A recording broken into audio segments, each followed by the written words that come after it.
What's up, everybody? Hopefully everybody is doing well on this Thursday evening. Sorry for the late night sudden stream, but it was another busy, super busy, hectic day in a super busy, hectic week. So here we are, just hanging out. You, me, some of our friends, and nothing really super pressing on the agenda. Well, maybe we'll just hang out for an hour or so before we get back to our lives. I am on Eastern Standard Time after all, and I do have tomorrow off, actually. I'm going in the morning to see Deadpool and Wolverine at 9:40 in the morning. So yeah. This is a little too dark. Hold on a sec. Let me get some lights up. All right, let's... There we go. It was a little too much. It was a little too much vibes.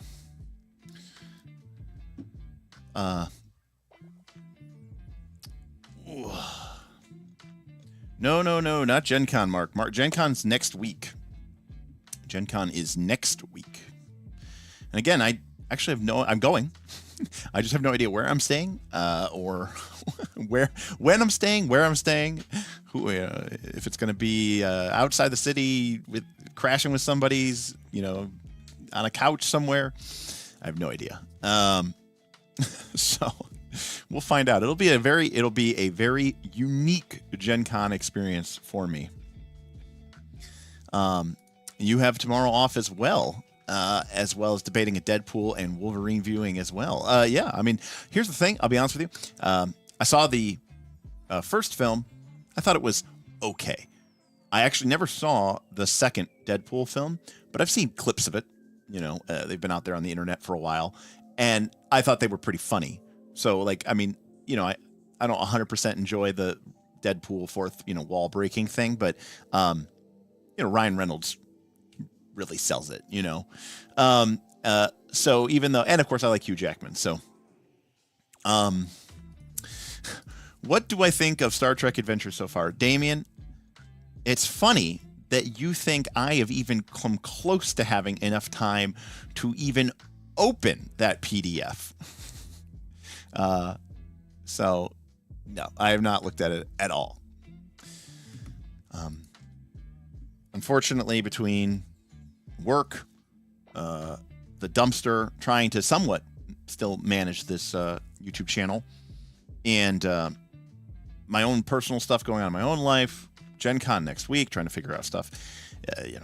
Steven, or Mr. Roll for Combat Steven, he was trying to get me invited to some D&D 50th anniversary special content creator thing. I said, Steven, they don't even know who I am. He's like, send them a link to your channel. Well, I did. And I got the very polite email back. We're so sorry. You're not the kind of content creator we're looking for. Well, that is true. Your disordered sleeping patterns continue to bear bountiful fruit, Mr. Cyber.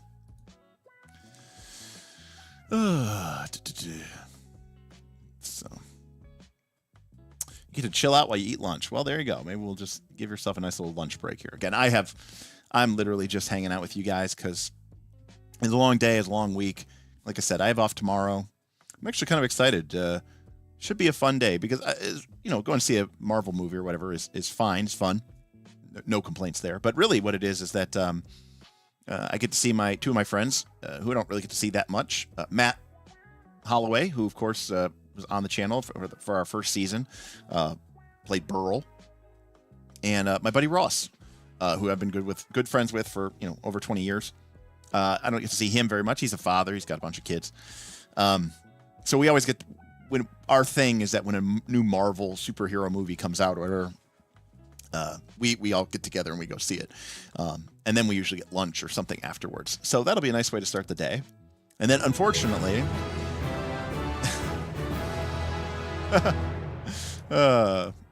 very much. Namaste. Green Hippo tipped $5 for the whatever insurance doesn't cover fund. Thanks for building the community that you have. Thank you. Thank you very much for that, Mr. Green Hippo. No tip goals tonight, but I appreciate that you're throwing in your support anyways. Yeah, I mean, I've been going through all of my stuff, and originally I was thinking, there's no way that I have enough, worth enough property in this garage to even come close to my limit. And now I'm starting to think that I might. So let it be a lesson to all of us, because like when I got my insurance policy, I was in my 20s, I didn't own anything. So I was like, and it's one of those things that I just never really increased.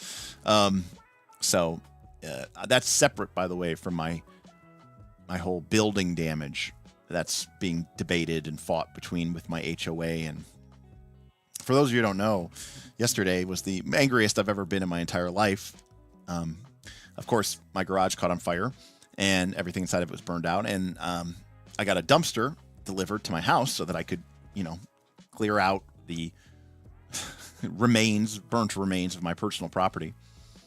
And I got a letter Tuesday or Wednesday. I got a letter from my condo association, a citation saying that I was in violation of the HOA policies because I had my cars parked on the street. We have very small driveways. Because I had a dumpster in my driveway and that my garage door was being left open. But of course it was being left open because it doesn't close and it doesn't work because there was a fire inside of it. Also, air circulation and all that other stuff. I was so angry, like a calm came over me. Like I was the eye of the hurricane. I appeared calm, but all around me, just, coming down like the hammer of Thor. My vengeance will echo through these hallways like the gusts of 1,000 winds. I was very angry. But again, me being angry is kind of just me being like, okay, I don't care what it costs me. I don't care how much this financially ruins me. I am moving tomorrow. Calmer heads prevailed, but it was very close. It was very tempting to just say, fuck it. Fuck them. I'm out. Anyways, thank you, Mr. Green Hippo. Oh yes. Like in the Matrix, the first one when like Neo like bends the Matrix around him because he was such a badass. It's like that, but with my anger. They're paying YouTubers to fluff them and you won't. I mean, no, I'm sure they are, but I think what it really is just, in the grand scheme of things, there's only so many seats or so many people that can go to these events, and I'm a nobody. That's what it really comes down to. It's true. I'm not a D&D guy, which is funny because I'm totally a D&D guy. I'm just not a 5th edition factory market, D&D guy. D&D is still easily the game that I've played the most. As I said before, you can't really see it here on this camera, but I have this massive shelf here behind me, but I had to build an entirely new shelf, which is over here, which I built just for my D&D stuff. Monty Brewster 71 tipped $5. HOAs suck. Oh, Monty Brewster. I already knew that they sucked. Let's be clear. I already knew that they sucked, but I literally am basically I don't care if it's the most picture perfect house for an incredible price. It has everything that I need in order to be able to, live there, do my hobbies, reset my studio back up in like the basement or in an off building or a big garage or something. Even if it was perfect, if it has an HOA, I'm out. I'm never going to do this again. If I'm going to own my house, I'm going to own my house. And no board of directors of just busybody neighbors is going to have any sort of legal power over me again. I get that I can't be completely free. There will always be the laws of the city, the county, the state, and the federal government that will bind me, but not a bunch of unelected board nobodies, that are just neighbors who are just way too much time on their hands. Give the citation to your insurance company as part of their whole pile of lawsuit arguing evidence stuff. Yeah, I try to avoid the legal system at all costs.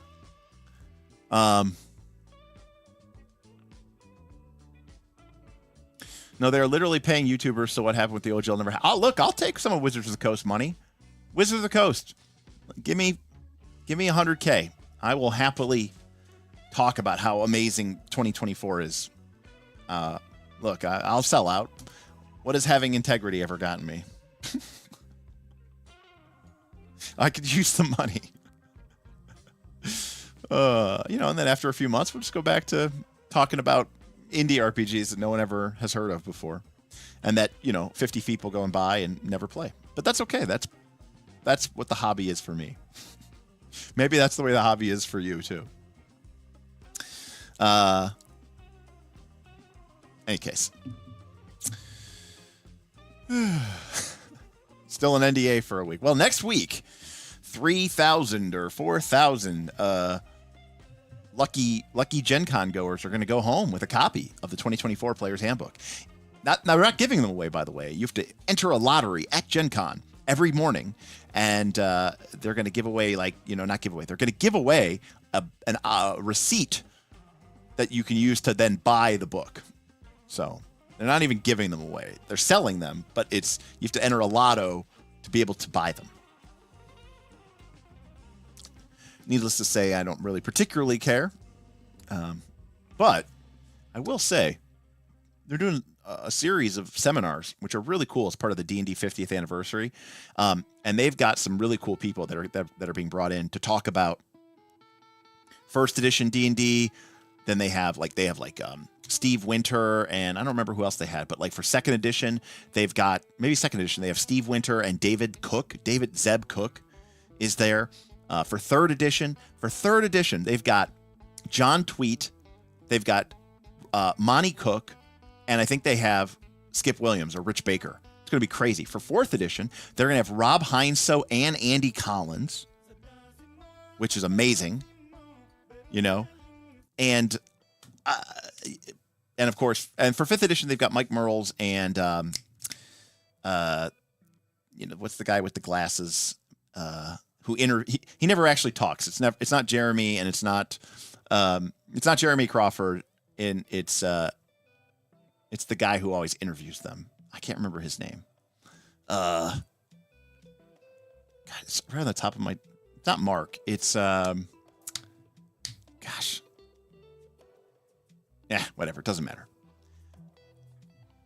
Anyways, I think that's really interesting. The history of this hobby has always been very, very interesting to me, and I'm looking forward to those seminars. I think that'll be a good way to spend my time while I'm there, because again, it's just going to be crazy and nonsense in terms of just trying to get anything done or played, because it's just too many people. Hello, welcome.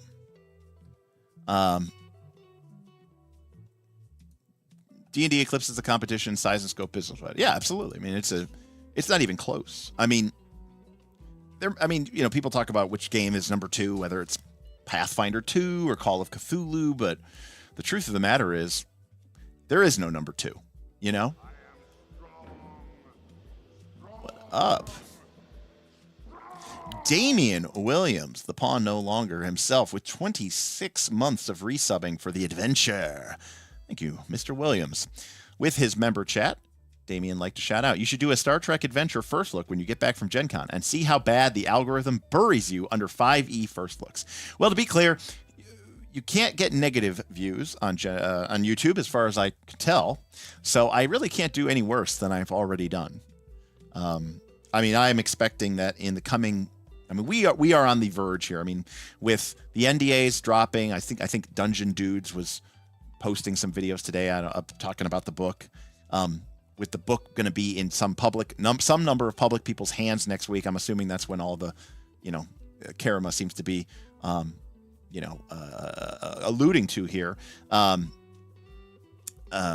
It's just going to be nonstop. It's going to be nonstop. You are going to see every, wannabe, for every real YouTuber to every wannabe YouTuber and their mother is just going to be talking 5e, 5e, 5e, 5e, 5e. Your feeds are just going to be 5e-ified for the foreseeable future. And again, it's fine. D&D is a great game. I hope I don't want D&D to suck, right? Make it a good game. I love D&D. I've been playing it my whole life. just the last couple of years, not so much. So I want it to be good. I mean, I think that, there's a lot of people who are making money off of the Dungeons and Dragons license, and that's good for them, right? Support these people. It does tend to consume everything, and I don't know how revolutionary a lot of these people's ideas are, but a lot of people are having fun, and I think that's again, I agree with what Damien's saying. If it's great, I'll play it. There's a lot of RPGs I play that aren't great, and I still play those. So at the time, when 5th edition came out, I said, yeah, this isn't really doing anything at that time that I wanted to do. At that time, I wanted really complicated characters with lots of mechanics and stuff. Circa 2014, 2015, if Pathfinder 2 had come out 2014, 2015, I mean, don't get me wrong, I already jammed into Pathfinder 2 really hard in 2019, 2020. But in 2014, 2015, that's exactly what I was looking for out of a game. I wanted a replacement, a successor to 4th edition D&D, and 5th edition D&D was not it. 5th edition D&D kind of was its own thing. But to me, it felt like it was more like a 3rd edition crossed mix with 2nd edition with a little bit of some of the behind-the-scenes mechanics from 4E that were particularly good kind of thrown in under the covers. And I was like, well, I've played all those games. I played 4th edition. I played 3rd edition. I played 2nd edition. I own them all. They're on my shelf. I don't need to play this game.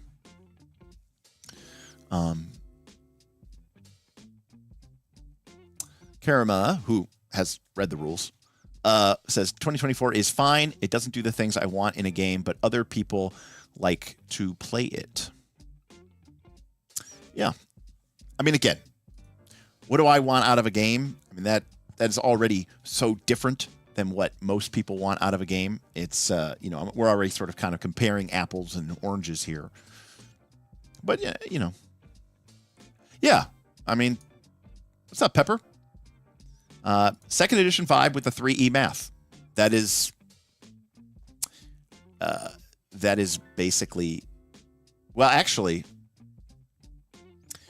it's definitely 2nd edition vibe, and it has some elements of the 3E math, but the one thing that they got rid of was this idea of, like the base attack bonus for a fighter or whatever in 3rd edition was 1 a level, and they got rid of that. So they really condensed it, a lot. What's the max proficiency you can get in 5e? 6? You start at 2 and it goes to 6. Is that right? It tells you how much I know.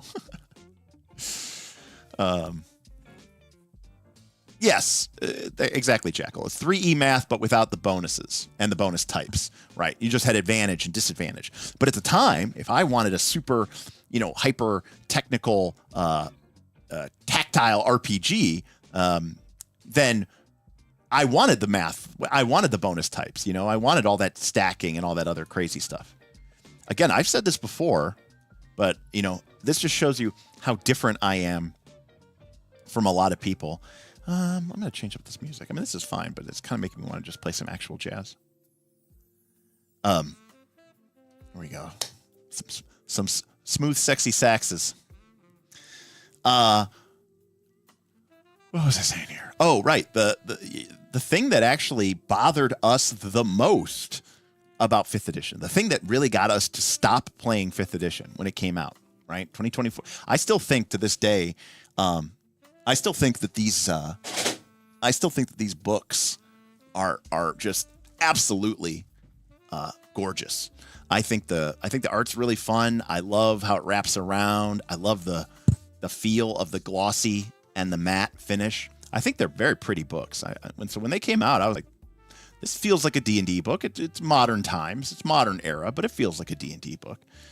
But I like these books a lot. But the thing that got us to ultimately, and again, we played 5e for maybe 6 months, and the thing that just got us to quit it was honestly concentration. So a lot of the problems I had with 5e are just so different from what other people have with 5e. And for me, it was concentration. We didn't like that basically you couldn't keep a bunch of buffs up. And then a lot of things just kind of got thrown into the you know, oh, just give it concentration, just give it concentration, just give it concentration. So you could just do the one thing. And then because when you stopped concentrating, you lost that spell slot, you were really incentivized to just keep that one concentration spell up and not cast any others. So that was one of the main problems we had. That and the 3-item attunement rule. That was another thing that we really kind of, you know,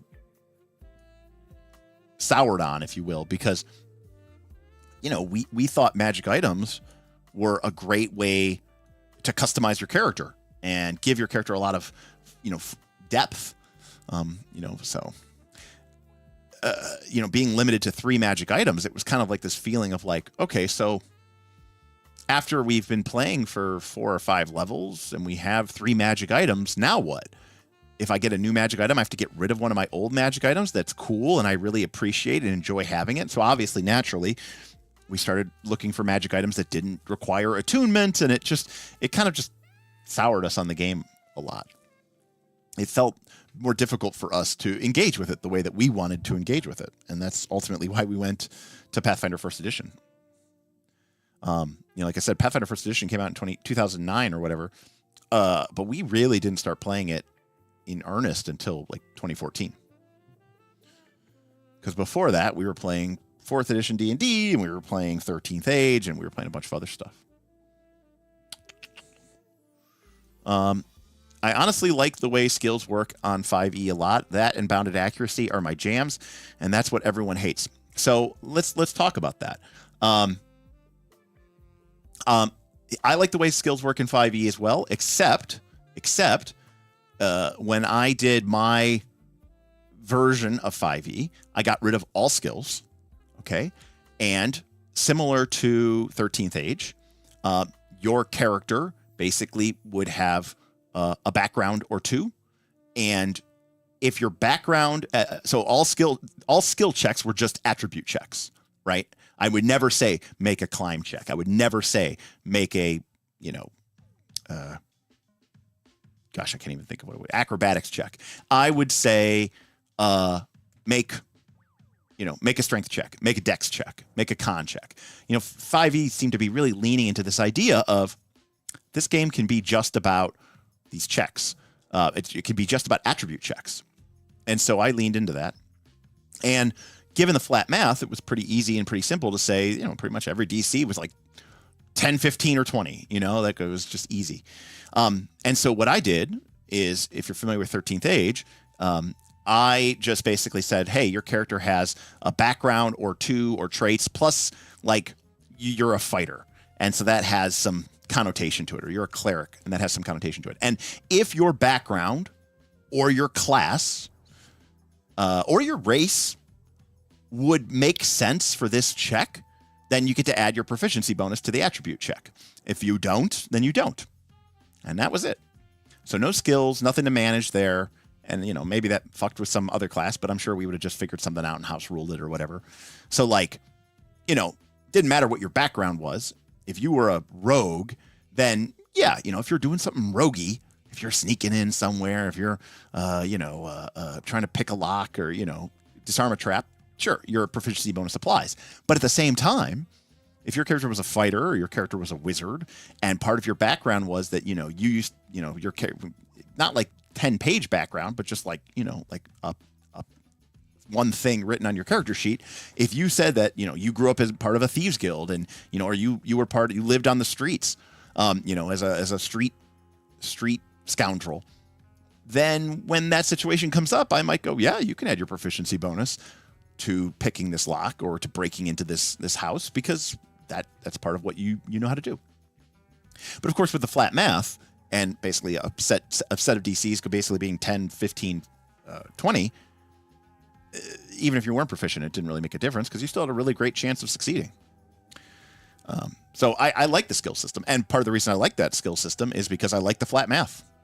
Bounded accuracy, I don't need numbers to go burr, and I think it works perfectly fine for me. Now, Cam, I think, is correct, because the problem with bounded accuracy is that their lever was more hit points. Yeah, that I'm not as big of a fan of, because some of those there's a lot of hit point bloat. And also, I'll be completely honest with you all. I got out the game of 5e for a long time, but when we were playing 5, by the way, remember, we were not. You know us. You know the way that we think. We're not power gamey, munchkiny fucks, but we know the game. We know how the game works. Maybe we just didn't stick with it long enough. But we had played 4th edition. We had played 3rd edition. We had characters with ACs in the 80s and 90s and stuff in 3rd edition. And, 90% of the powers that my players took in 4th edition ended up getting errata because they were so powerful and broken, So when we played 5th edition D&D, I saw these, characters and their relative power level, and I saw some of the monsters' hit points at 10th level or whatever, 13th level, and I went, how are in my mind I was like, I thought 5e characters were really weak. I could never imagine how you could get a 5e character to actually do enough damage to kill one of these monsters, a whole party, and not have it take like 7 rounds or something, or like 8 rounds, which is just an insane amount of time. And of course, that might be true, but the fact is that there's enough, rules. I don't want to say ambiguity, right? But like a good example of like something in 5e is like, something will just say it doubles your speed, right? And so if you double and double, it's like now you're moving, times 4. And so like there's a lot of that stuff weirdly stacks. And so anyways, this, and so I was like, wow, this game is kind of like grindy and slow, and like these characters aren't powerful at all. And I got out of the game and I wasn't paying attention. I didn't watch anything on YouTube. And when like years later, actually really kind of like when this channel started, I started, seeing more content because I was more in the game. And I saw these like people like 5e is so, busted and broken. I had a character who did, I had a paladin warlock who did, a Sorlock paladin who did 350 damage a round every round, or something crazy, just something insane. I was like, how is that even possible? And, to a certain extent, it's like, oh, well, if you use something from this book and you use a Unearthed Arcana article and you took this one feat and you take this, it's like, okay, I see. It starts getting, this, it's like, I'm not saying it's pun levels of build, but I'm just like, okay, I would never probably have done that. Even if I was aware that that's something that you could do, like, I don't view that as a feature. I view that as a bug. I'll give you another example of how you can tell that I am not the 5e core audience. I have not watched any of these 5e announcement videos, but I did watch 1 or 2 of them. I made a post about this to the patrons where I said, because I was going to Origins with Steven Glicker from Roll for Combat, and he was like, oh, we gotta listen to this stuff on the way down. So we listened to it, and other than that, I had not been paying attention to 5e forever. So suddenly I've got, Jeremy Crawford or, Chris Perkins or whoever, sitting there with the guy whose name I can't remember. And they're talking about some of the new classes. And they start talking about the class. They start talking about the Paladin. And I'm listening, and they're talking about like, yeah, like we made Smite a spell. The Paladin will always have it prepared. You can scale to any level. And, all this. And I went, yeah, that makes sense to me. That seems really cool. Like, I actually like that change a lot. And then, of course, online, people are like, this is an outrage. Now I can't smite with an attack of opportunity. Now I can't smite with every single one of my attacks. Now I can't chain smite this with an advantage thing from this other class and this other hexblade. And I'm just like, y'all need Jesus. I don't, I don't know what the problem is, but I was like, to me, that seemed like a great change. I felt it was cool. I felt it was flavorful. I felt it was effective, and it, kept that stuff in line. But see, for me, when people did things like use the warlock's abilities to channel a bunch of smites into their paladin, they felt like it was such a cool flavor win, or they felt like they were such, like, I don't know, like they were so clever because they found this, hidden combination that was all over the internet. But even then, for them, it was like this ultimate power fit. I would never at any point in time ever not think, I was like, oh, that is just bad game design, and that's just cheesy nonsense. And no one I really know would ever do that, because we would just assume that is just like it's stupid. Like, to me, I'm not saying it's illegal. I'm just saying I would like frown on that behavior. Like, that to me seems like, well, it seems like you're trying to, abuse something cool to do something broken. And then you're going to complain that the game is too easy. I don't understand what is it that you want to have happen here? I don't get it. Again, I call it the League of Legends effect. Or you can call it the Dota effect, or the far superior MOBA, Heroes of the Storm, which I am not a MOBA person. I'm not a video game person, but Heroes of the Storm was the best MOBA. But a bunch of my friends would play, and they're playing in a ladder, so they want to play against challenging people, and they want to rank up. That's why you're playing in the ladder. And then they would rank up, and then they would start to lose more because now they were playing better people, and they would get so angry they'd smash their mice, they'd break their keyboards. One of my buddies used to keep, him and his boyfriend kept a closet full of mice, so that they could replace them because they broke them so often playing HOTS. And I was like, well, then why are you guys playing in the ladder? Like, the whole point of the ladder is to get you to a point where you basically win 50% of the time. And so if that's infuriating you, then you shouldn't play. So again, that's kind of like where I was at with 5e, where people are like, oh, I broke the game, and I took 3 combinations of class, and I took this other item, and I took this other item, and then the game was just auto win. And it's like, have you considered not doing that? And they're like, why would I not do that? It's so powerful. I don't know. To me, that just seems like nonsense. That just seems like nonsense. Because Jay says, that crap was going on in 3E too. Yeah, and we just ignored it. That was the long and the short of it. And if somebody took something that was really stupid and powerful and broken, like in 3E, we usually would happen for a session, and everyone would be like, even the GM, me or the DM would be like, oh, that was cool, and then they do it again and do it again. We like, yeah, okay. Yeah, you had your fun. You had your session. We'll fix that. Obviously there's a problem there, and we'll just update it. So number one, we didn't seek that stuff out aggressively. And number two, if we did find it, we would, we'd let people have their fun, for a session. Usually it was like you got one session out of it, or one big victory. And then we just would change it, or we'd choose something else, or we would just go in a different direction.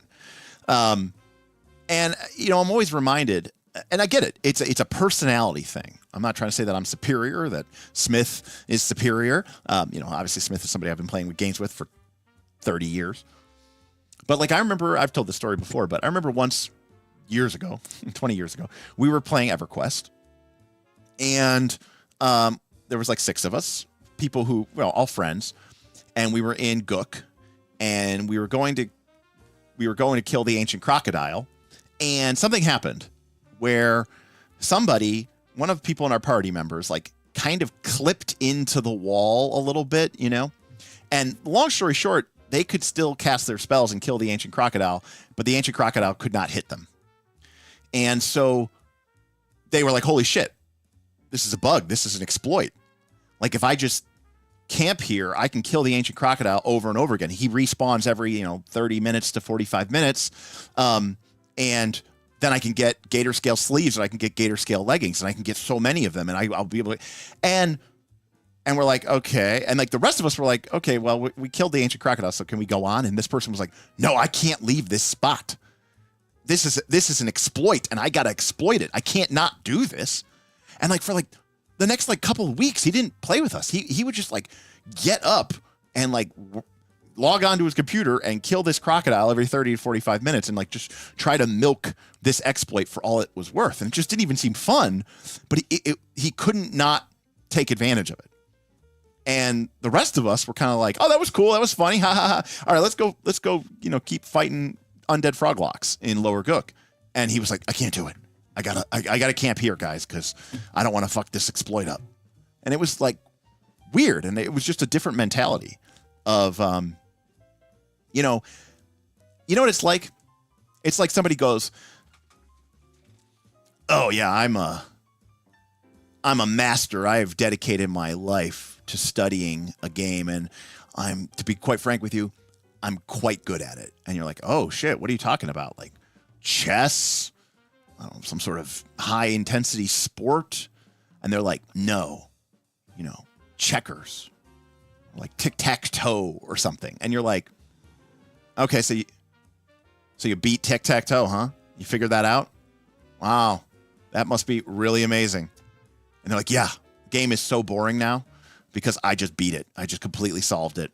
And I just use the same move every time that allows me to win every single time. I hate it so much. Well, why don't you play something different? Well, I can't do that. This is the game that I can beat everybody at. And you just said it was boring and not fun. I know, but I can't leave it alone. So anyways, that's how I feel about a lot of this 5e stuff. It's just, it seems like there's a bunch of people out there who just can't help themselves but ruin it for themselves. So Keith says 3E spin attack. I'm assuming that Keith is talking about the infamous bag of rats. And like, that was such a meme for us, because if somebody tried to use bag of rats at our table, we would have just like laughed so much at them. And like, the idea that they would even think that any DM would let that happen is crazy. Now, I think maybe, and I could be wrong here, but part of the reason for all of this might be that we've entered an era where at times past, when you played D&D with somebody, this was somebody that you knew. Usually it was a personal friend, or it was a friend of a friend.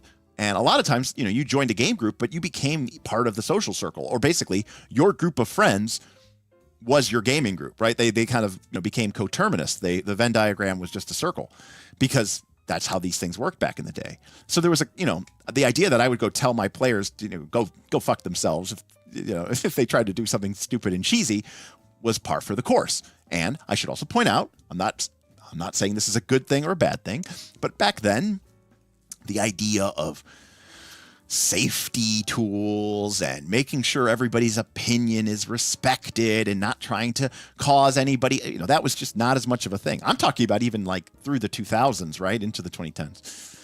But now with 5e, there's a much broader range of people playing the game.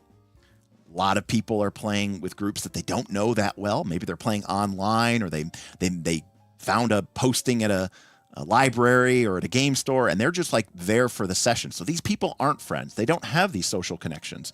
And there's a lot of anxiety that's built into that. And so maybe that's the problem. Maybe that the social dynamics have just completely fallen apart. And so there doesn't exist this kind of, feature to kind of check that, I don't know. Again, Todd Kenrick. Okay. That's who it is. Todd Kenrick. It's a weird name, because it sounds like two names, right? Todd Ken.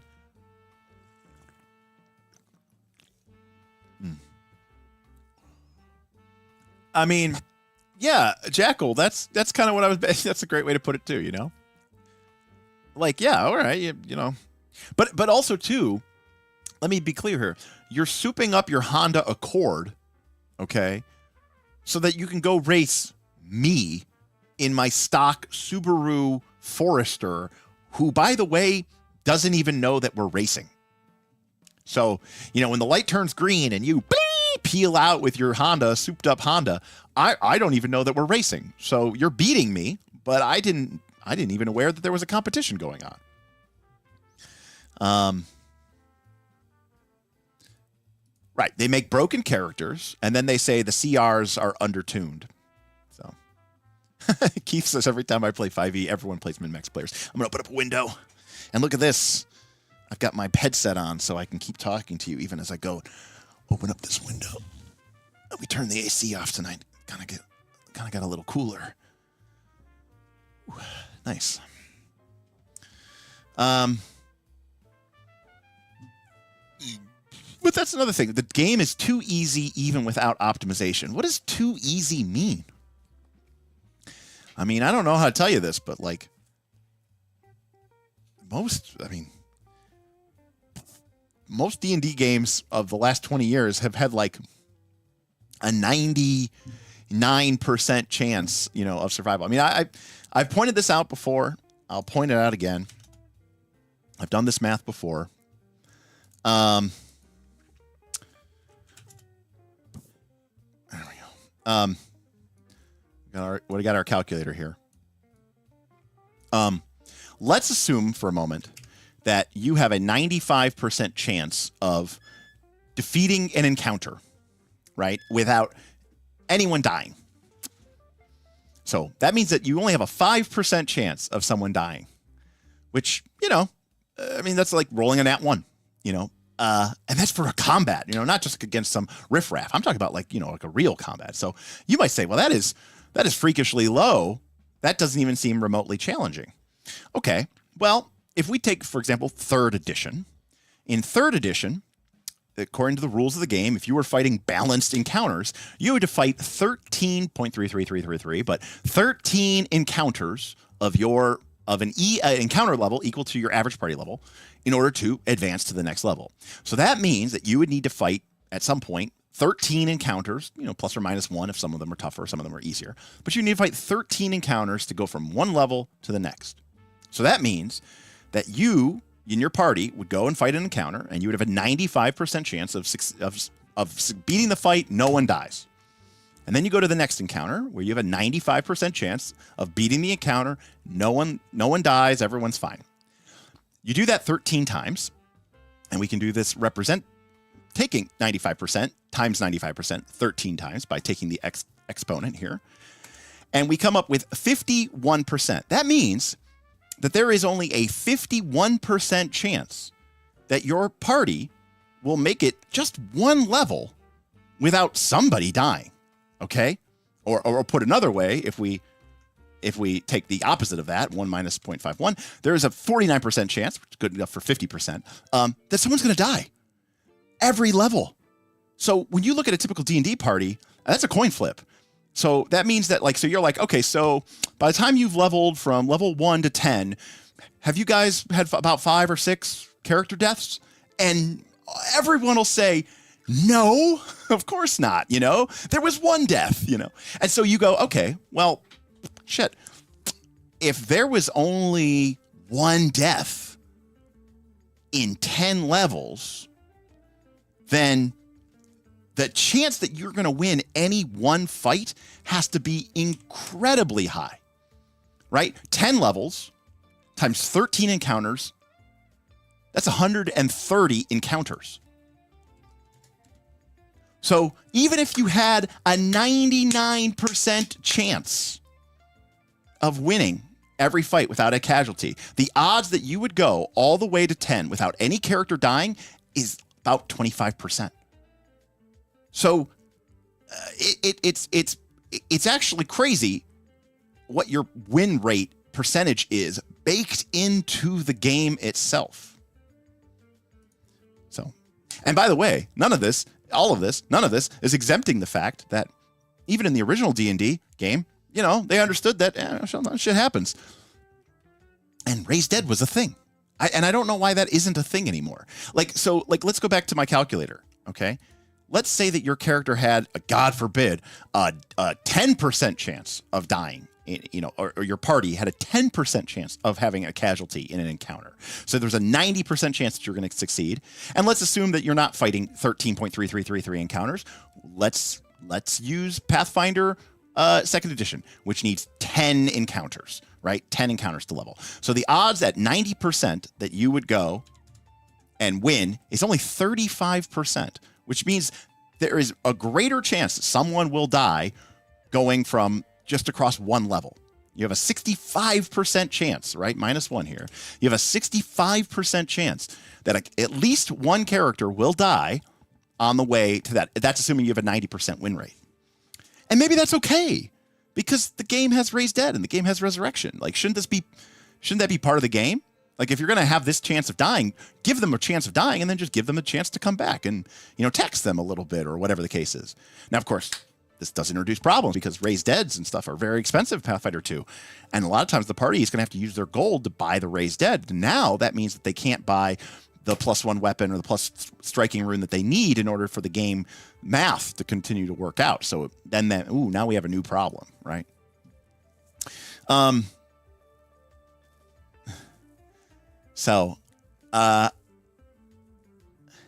and that's, again, I'm a little bit behind in the chat here, but, if you can't kill 5e characters, you really aren't trying, not that the goal is to kill them. Well, yeah, I mean, I've always said, if you're the dungeon master, you can kill a party member anytime you want. The dragon flies in, it's a level 25 dragon, and it kills you all. Well, that's not fair. Like, okay, I mean, you could do that, though. Okay, so I can get behind this tinfoil hat theory. People play like that because subconsciously they want the combat to be over ASAP. There's some sense to that. Where they go, it's weird. It's like you're like, I hate this part of the game, so I'm going to really focus my character at being absurdly powerful at this part of the game, just so that it is over quicker. I like that tinfoil hat here theory. Sure. Now, to be clear, half my party sought the broken combos out, the other half didn't, made for very unbalanced fun at the table. That is only a problem if the people who don't care about looking for the broken combos are also people who go, yeah, but I want to be one of the best people in the party. So, correct. Given the opportunity, players will optimize the fun of the game. Sid Meier, yes. That is a well-known quote and one that I am certainly aware of, for sure. So much time in El Gook camping ass up and frenzy. Yeah, you know that. You know that. Good stuff. FBSS, Jackal, FBSS. My old group had a lot of fun playing 3E. We love the feat trees. I used to love feat trees too when I played third edition, Keith, but now I kind of despise them. Maybe I wouldn't despise them as much. I don't know. I'd have to think about it, but generally speaking, I don't like them. Pathfinder PhD, great name. As much as I enjoy D20 games, I have been increasingly interested in other games with different mechanics. My group still plays D&D when we can get all together. I've been working to run other games. And there are other games that do other things better than D&D. There are things that D&D and D&D-like games, D20 games, do better than other games. And I think it's no shame that, I don't know why we have such a stigma against role-playing games. Like, most people I know that are, let's say, into board games or video games, very rarely ever just play one game that they buy and they never play anything else. And they get all the DLC for that game, but they don't play any other games. TTRPGs have this weird space. Most people have, they'll say, well, I don't want to spend that money on an RPG and learn how to play it. But then they'll have like $1,000 of unplayed games in their Steam library. Or they'll have 10 board games on their shelf in the shrink wrap. It's very strange that like RPGs have gotten this sort of, I don't know. I don't know what. I don't know what it is. To be honest, obviously, I don't know what it is. I'm surrounded by RPGs. God, I'm going to Gen Con next week. Thank God I had a fire, although my community was very nice and they did give me some money. I was going to say all my money is going to be going into trying to repair this fire, but I did get some nice, very, very nice tips from my community. So I will have a little bit of spending money at Gen Con. But I was going to say, but I won't have my room, right? Normally, my room is like 5 minutes away or 10 minutes away from Gen Con. So I can go into the hall. I can bring my backpack, a normal-sized human backpack, by the way, and then I can load up with, new purchases and complete, total, absolute, just, knee-jerk, spur of the moment, completely unreasonable purchases. And then my backpack is loaded up. I've got 30 pounds of books back there. This is going to, if I was there all day and there was nowhere for me to go to, that is going to be a real pain in the ass. Normally, I would then take my, after an aggressive session in the con hall where I hit the 100s, the 200s, the 300s, the 400s, the 500s, and I go, I'm getting kind of hungry. My backpack is full, right? It's like old school old school RPG when you play an MMO. My backpacks are full of loot. I'm running low on supplies. All right, I'm going to head back to my room. I'm going to unload. Maybe I'll take a quick nap, get a quick bite, maybe even grab a quick shower, and then I'll hit back out there. So I can't do that. So I'm going to have to like really control myself, in terms of what I buy, because I don't want to, you know, be in this situation. When I found the first day at Origins just a month ago, you know, before, like, you know, we've been having some, we haven't had our studio. Our studio cost us a lot of money. We've talked about this before, but our studio costs us a lot of money. And, you know, Nights Last called, you know, we had a pretty significant overhead for being as small of a channel as we are. We had a really high overhead, and thankfully our you know, patrons and people who support us with tips, because God knows we only get like $100 a month from YouTube, you know, have grown and have been generous enough that we, you know, had enough money to pay our bills and also give a little bit of money to Smith and Bob and myself after years of not making any money personally. But because we haven't had the studio for the last 2 months, I've had this extra money coming in. And so at Origins, I thought, you know what? I'm just going to take all the money that I would have spent on rent, and I'm just going to give it to Bob and Smith and let them have, you know, a real fun time, and, you know, just give them cash, right? So I gave them each a big, thick envelope of cash before Origins. So anyway, Smith went ham. He's like, yeah, I'm going to go buy everything. And he was sitting there at the first day, and he was like struggling. And he was like, well, I'm like, dude, what's up? He's like, oh, I'm dying. And he goes, what? He's like, feel this. And it was just like massive, you know, just huge backpack full of that. I go, Smith, just go up to your room. It's literally connected to the convention center. Just go drop off your stuff. And he goes, oh yeah, that's great. You know, like, because like the year prior, he had been like maybe a couple blocks away, like 4 or 5 blocks away. So just running up to his room really quick wasn't an option. So anyways, at Gen Con, I'm gonna have to think a little bit lighter. I'm gonna have to think a little bit more. I can't just buy everything that I want. No impulse buying. I'm out of the loop and saw something about a fire. Hope you and the fam are safe. Kudras, yeah, we had a fire 2 weeks ago on Sunday. My garage basically kind of caught fire from a chest freezer, smoke damage, heat damage, fire damage, destroyed a lot of stuff in the garage. We had some smoke damage in the house, which is connected to the garage. Fire department came in, and whatever didn't get destroyed by the heat and the flames and the melting and the smoke also got blasted with fire hoses. So a lot of stuff in the garage got destroyed. So, you know, because you might think, oh, I had a lot of metal tools in there. And that's true. I did have a lot of metal tools in there. And they were, you know, probably going to be fine. Some of them actually did get warped from the heat. But they all also got blasted with water and have been sitting out there essentially untouched because I couldn't get to them. So, you know, sitting in water, covered in water with acidic soot on them, like all of the surfaces are just rusted and pitted. It was pretty nasty. Anyways, might be a total loss. We'll see.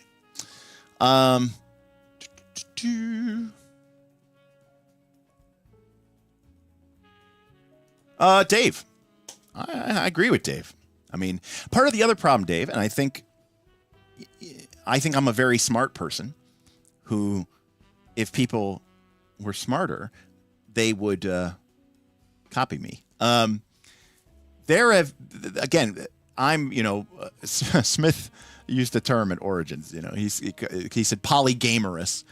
You know, I've always been fairly polygamerous, and I've always had a lot of different interests in gaming.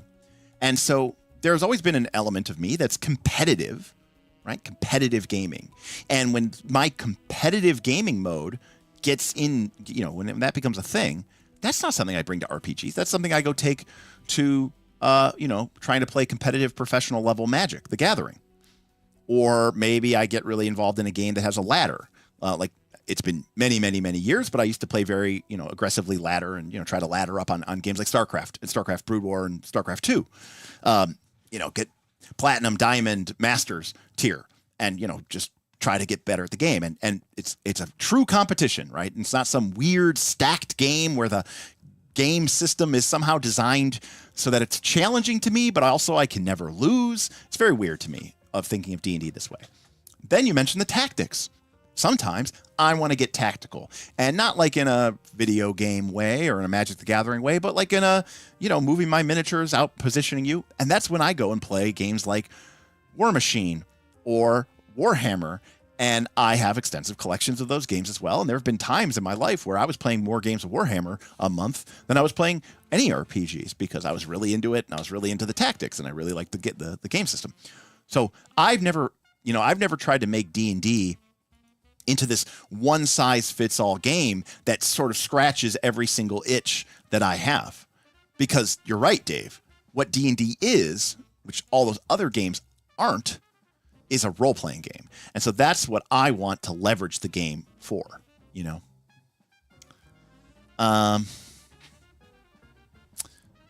Correct. Yeah, creating, that's a good, use all the right words here. Winning D&D means creating, not telling, creating a memorable story in collaboration with the other folks at the table. I completely agree with that statement. You suck, calculating.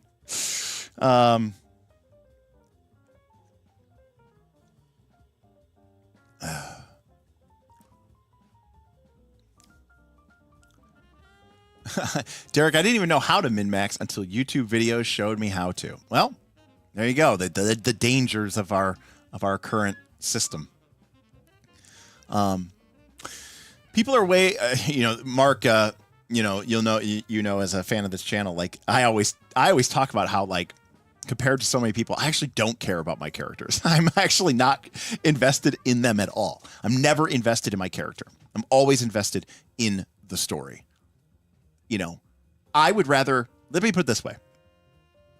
If I had to choose between two scenarios, and again, not like it's being fudged or forced, but like if I had some, Doctor Strange ability to see multiple futures, if I could choose the future where we had a really, really, really, really boring session, but my character totally lived, or the session that was amazing and awesome, maybe one of the ones that we'll talk about years from now, but my character totally dies, I will choose the one where my character dies every time. Every time. I have zero, you know how many sessions of role-playing games I've played in my life where, guess what? My character made it to the end of the session alive. I don't know, tens of thousands. I don't even know what that number could possibly be. Having my character survive a session is like, I don't know. It's like the accomplishment you feel for, brushing your teeth or wiping your ass. It's just happened so many times. It's going to happen a million other times. It's just nothing to me. So, but the number of sessions in my life of playing that me and my friends talk about 20 years later, where different people all have like their own unique way of telling the story because they were seeing it from a slightly different angle, right? Those are precious, precious commodities. That's what I'm digging for, right? Those are the nuggets that I'm looking for. I'm not looking to live, right? I'm looking, to be, I'm looking to build legends. I want to build a mythology. I don't want to survive just so that I can get to the next part of some random adventure that no one's ever going to remember. So, and even when you look back years later, the thing you remember are the moments. You remember these moments. You don't remember that time you leveled up and took a feat. Because of course you did. That was expected. That's what the game was about. And when people build these builds all the way to 20th level, okay, you did it. Yeah, you took the feats from the book. I don't know. Congratulations, right? In the game where you might be 99.99% chance to succeed at every single encounter,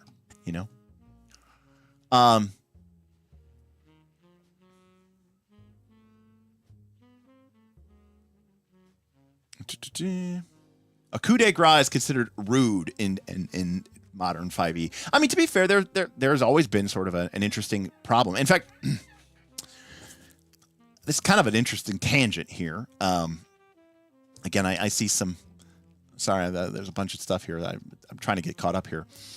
A little bit of a tangent I had, which is, it's one of I've been talking about this a lot lately, right? How they change, but they for a seemingly good reason, but they don't really like think it through.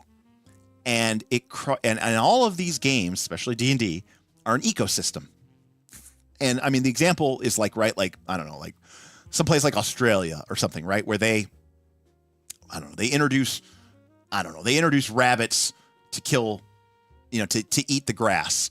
But then by introducing the rabbits to eat the grass, the rabbits eat all the grass, and now all the birds die. And with all the birds dead, like, there's nothing to prey on the rabbits. And so like the rabbits go out of control and just kill everything, right? So there's this idea of just like this ecosystem. I fundamentally believe that in some ways, the game was easier in a certain way when you just died at 0. Right? Because, hey, Whipplestein. What's up, Whipple? Good to see you here, buddy. Thank you for that.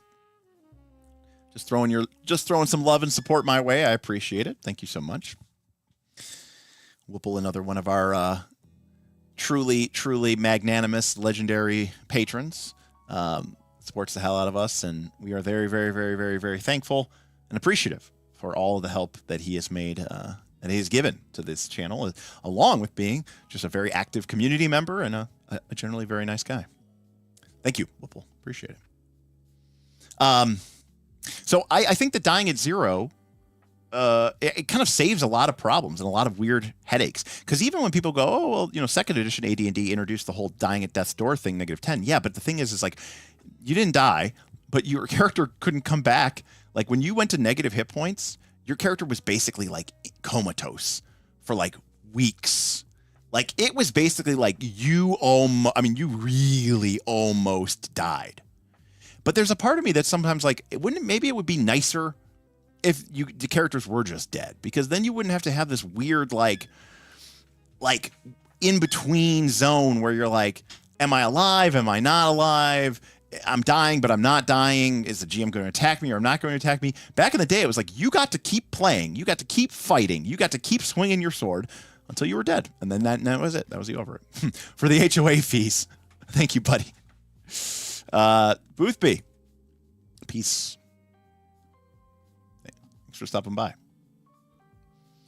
How do you feel about the art direction for the 5.5 D&D edition? Mixed feelings on it. I haven't seen a ton of pieces, but the pieces I have seen, let me see if I can bring up something here.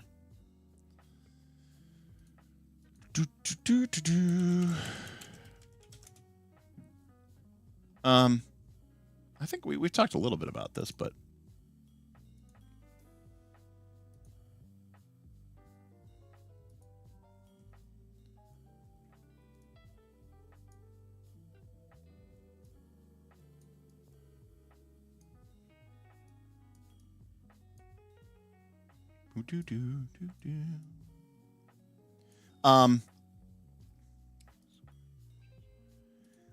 let's see. I think that's pretty cool art. I mean, I think she looks like to be clear, it kind of looks like a World of Warcraft character, if you ask me, but I think it's a great piece. Yeah, I agree with Reynard here. It's very wizardly. I love her glasses. I love the runes. I love the floating book on the left-hand corner. The staff looks really cool. I mean, I think this is a cool piece for sure. Again, it looks a little World of Warcrafty, but I mean, we're a long way from the days of, Larry Elmore. I absolutely love this guy. The detail on him, I think it's fantastic. I think this is one of my favorite pieces of art here. Look at how terrible all these AI written articles are. There we go. Yeah, to me, this is a really cool piece of art. I really like this piece of art. So I don't know. Plus, you never get to see dwarves with swords. I love seeing the dwarf with a sword. I'm kind of here for it. I kind of like it.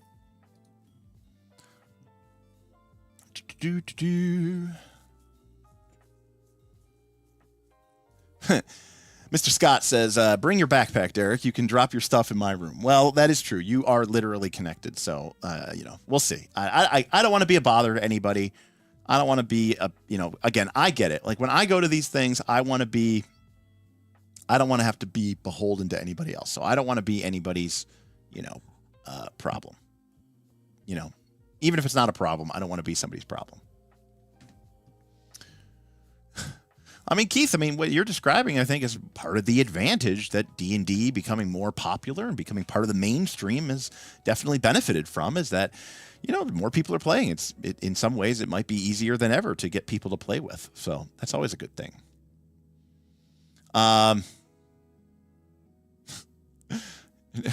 King Adu, alive. Yes, I am alive. This isn't live. Yes, it is. Be strategic about what you buy. Get the 5 ebook lottery. I mean, Mark, I honestly don't care. If I can enter the lottery without doing anything, if I can enter the lottery like from my phone at like 7 p.m. the night before, then I will do so. But if I have to like wake up at 6 a.m. and go somewhere and stand in line or something, forget about it. No way. 0% chance. I just don't care that much. Derek, have I ever tried competitive sailing? I have not, Keith. I have actually not.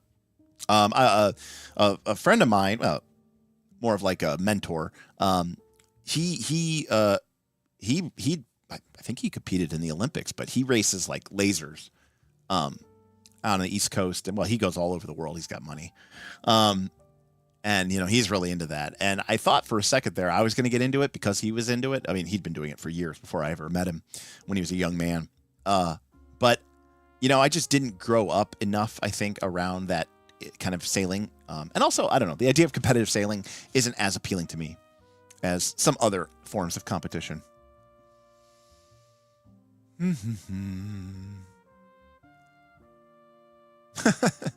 Yeah, you never know. It can always be really good until they suddenly come at you with some obscure citation and you suddenly owe $300 or something.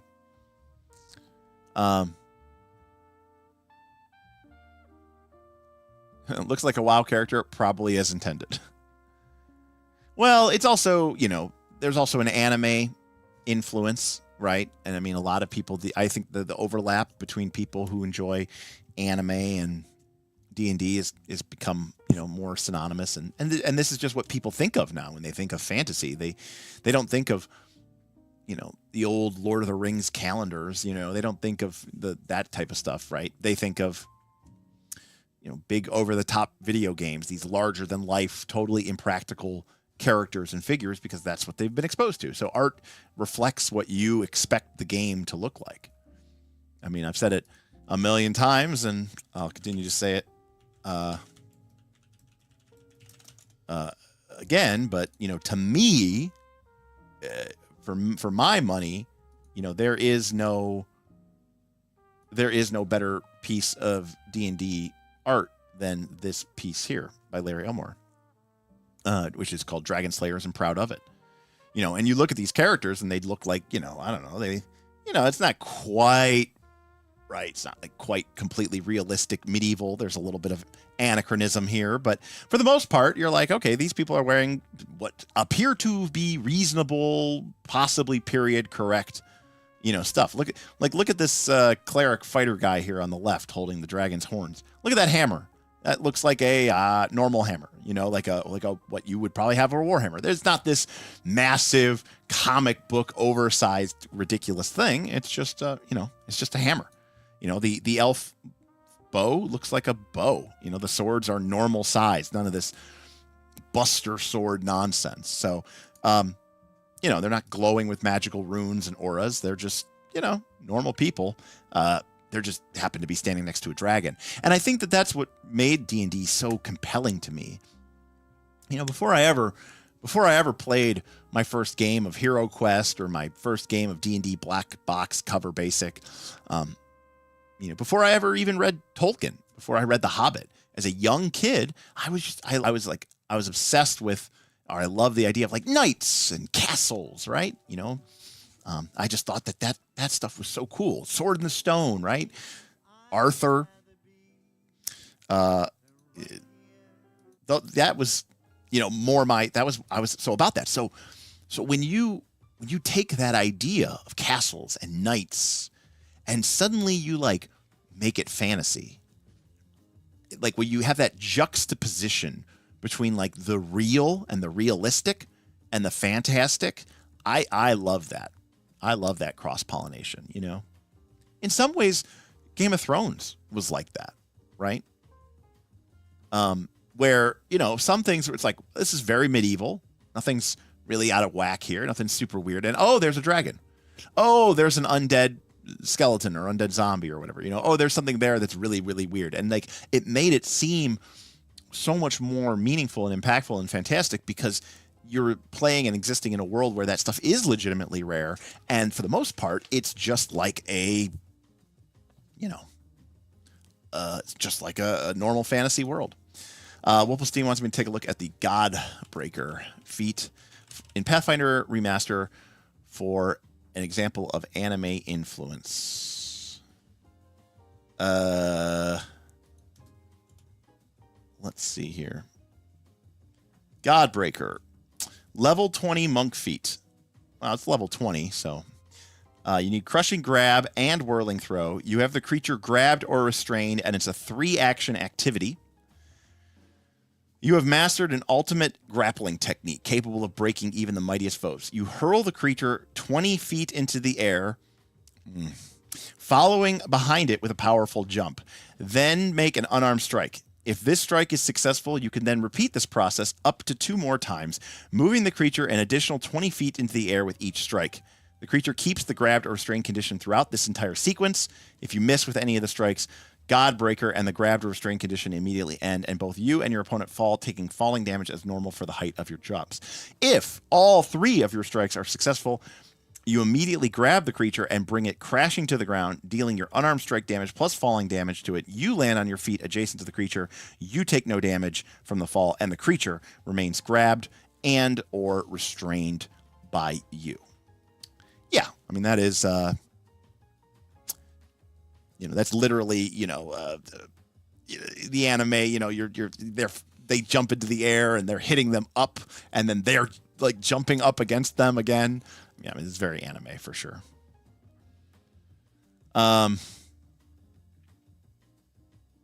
Big swords everywhere in the storyline. I'm not a big fan of Brandon Sanderson. I love what he did with Wheel of Time, but I've tried to read several of his books, and man, I could just not do it.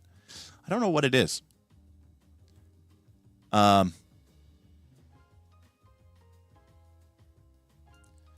That's why I like BG1 over BG2. You're just a group of adventurers getting to the bottom of the local Ironcrest, right? In BG2, you're a demigod, right? Yes, yeah, I agree. Icewind Dale is the one from Black Isle. Love it. You're a band of adventurers who are seeking your fame and fortune in the far secluded realm of Icewind Dale. And you kind of get caught up in this whole thing with Jared and the Tempest and all this other stuff. I love it. I think that's fun. But people want bigger than life. They want these larger than life moments. The juxtaposition of real and the fantastical is a big reason why I ended up loving urban fantasy. The problem there is my loathing for modern day stuff. The moment something's modern day, I really do lose a lot of interest. Modern day is it's I don't know. I mean, I get what you're saying. I'm trying to think if there's an example of like urban fantasy that I enjoyed.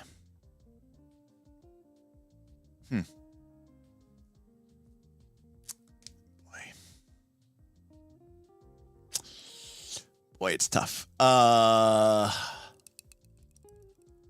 Modern. Okay. I thought Hellboy was pretty cool. Is Hellboy urban fantasy? Does that count as urban fantasy? I don't know if it does, but I thought Hellboy. I liked the movies. I liked the 2 movies, and I read a couple of the comics. I like the movies better, but I thought the idea of that was pretty cool. So I don't know if that counts as urban fantasy, but no frog people. No frog people, leshies, or poppets in that art piece. No glowing swords. 0 out of 10.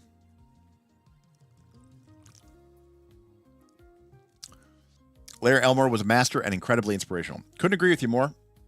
I actually have 2 signed pieces of art by him behind me that need to be framed. They're still in their tubes. I picked up some Elmore art, and I want to pick up some more, actually. I don't know how much longer he's going to be with us, and I'd love to get a couple more pieces from him and get them signed by him, and it'd be so fun. I don't think there's anything... Here's the problem. I don't think there's anything wrong with playing a TTRPG to win. The problem is that TTRPGs aren't designed to be hard. they're not designed to be challenging. So it's kind of a fool's errand. It is very easy, you know. So again, I think it's kind of strange that people want to win at a game that is by definition set to sort of easy mode.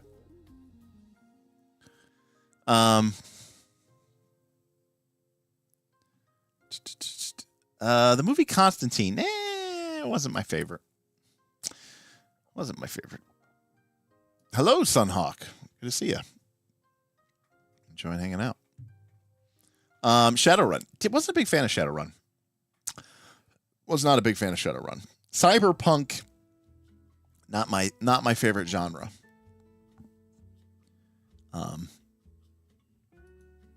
Punk, whatever punk is also generally speaking not my favorite genre. Again, I love FASA. I loved Earth Dawn, which is set in the same kind of theoretical world. I just, the idea of like trolls and orcs hanging out in a bar, biker bar, and hacking, the whatever it was called in Shadowrun, was not my cup of tea. Benjamin says, the big problem with modern day settings is the pressure of getting the details right for places I might not know well. Yeah, I could see that.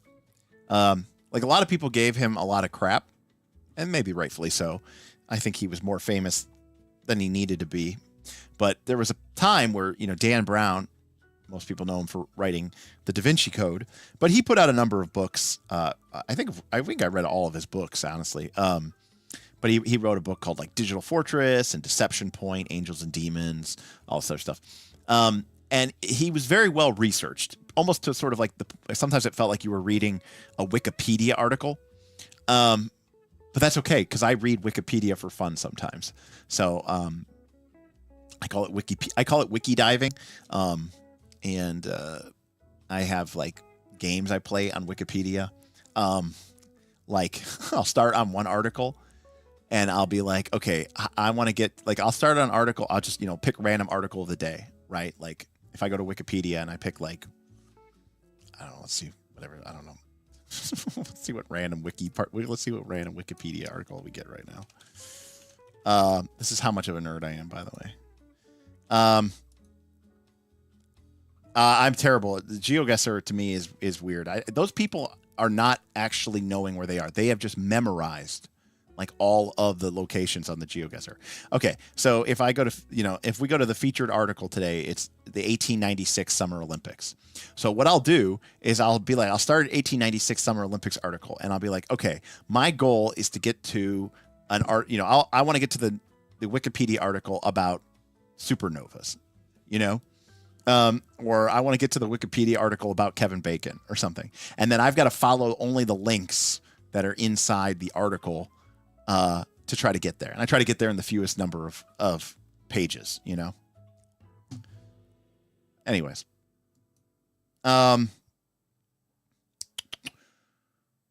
So there's that. My favorite modern fantasy was Terry Brooks' Word and the Void trilogy. And in my headcanon, the link to the Shannara books never happened. Terry Brooks, Sword of Shannara, another series I tried to get into. Could not do it. Could not do that one. You know what? I couldn't do Terry Brooks, but I also couldn't do Terry Goodkind, right? Like the Wizards, what was it called? The Sword of Truth. Like I remember years ago, I read the first book, because it was published by Tor, and I loved everything. I loved Wheel of Time. I loved the Conan books. Those were all published by Tor. And I was like, oh, this book looks sweet. Wizard's First Rule. It's got a wizard. It's called the Sword of Truth. But man, I just did not really get into, I just couldn't get into the world. I couldn't get into the thing. So I never made it past the first book. He calls it Shannara now. Shannara. Oh, okay. Did he used to not? Shannara. All right. So it's such a ripoff of Lord of the Rings, but the rest of his books after that are great. All right, fair enough.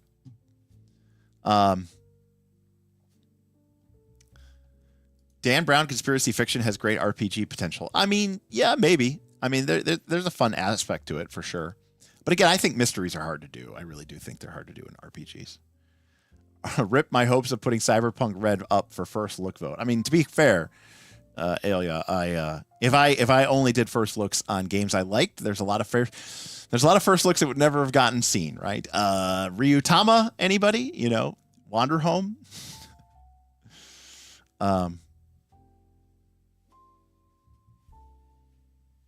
Yeah, I mean it's playing Doom and turning on God mode and then complaining that the game is boring. Orcs hacking in a bar in Shadowrun is awesome. I mean, look, I'm not saying it's not awesome. I'm saying it's not for me. The premise of it is inherently probably cool, you know.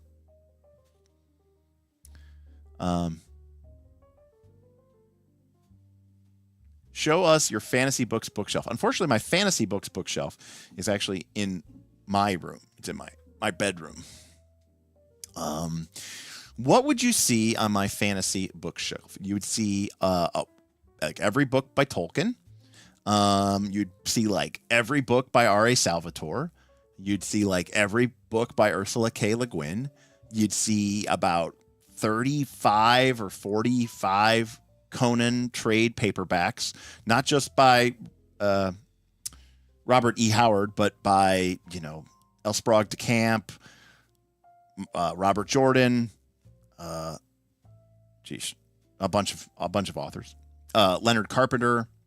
So all like the 80s era, all the 80s, not 70s, but like 80s and 90s era Conan books. I almost all those. Wheel of Time, of course. And then just lots of, well, it's fantasy, but Dune is up there, all the Dune books. Do I have Mr. Bliss? No. When maybe I was being a little bit too facetious there, but no, you know, I mean, like, I have the Silmarillion, and I have the Unfinished Tales, and I have Baron and Luthien, and, you know, I have a lot of the other stuff.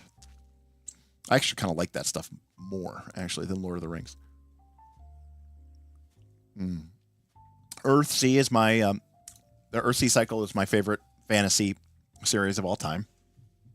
I really love the first book, Wizard of Earthsea, but I also really love the second book, Tombs of Atuan. In some ways, I like Tombs of Atuan better than I like A Wizard of Earthsea. Let's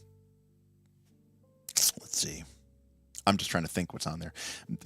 There's some other random, you know, D&D related stuff. Dragonlance, a lot of Dragonlance.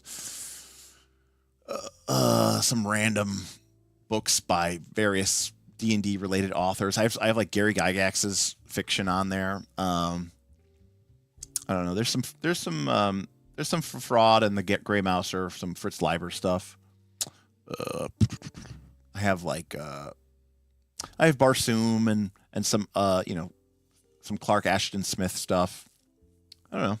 It's, you know, I will say this, you know, compared to my RPG collection, my actual book collection is not nearly as impressive. I mean, I own most of what I would consider to be the basics, but I will say that I have basically stopped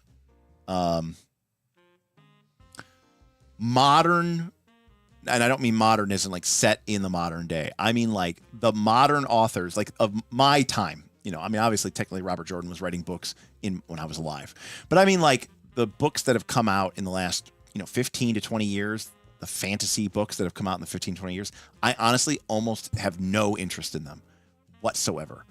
I really don't. I don't know why. I can't tell you why. I am so much more likely to pick up a book from the 60s or the 70s or the 80s or the 90s than I am any book that's come out in the last 20 years.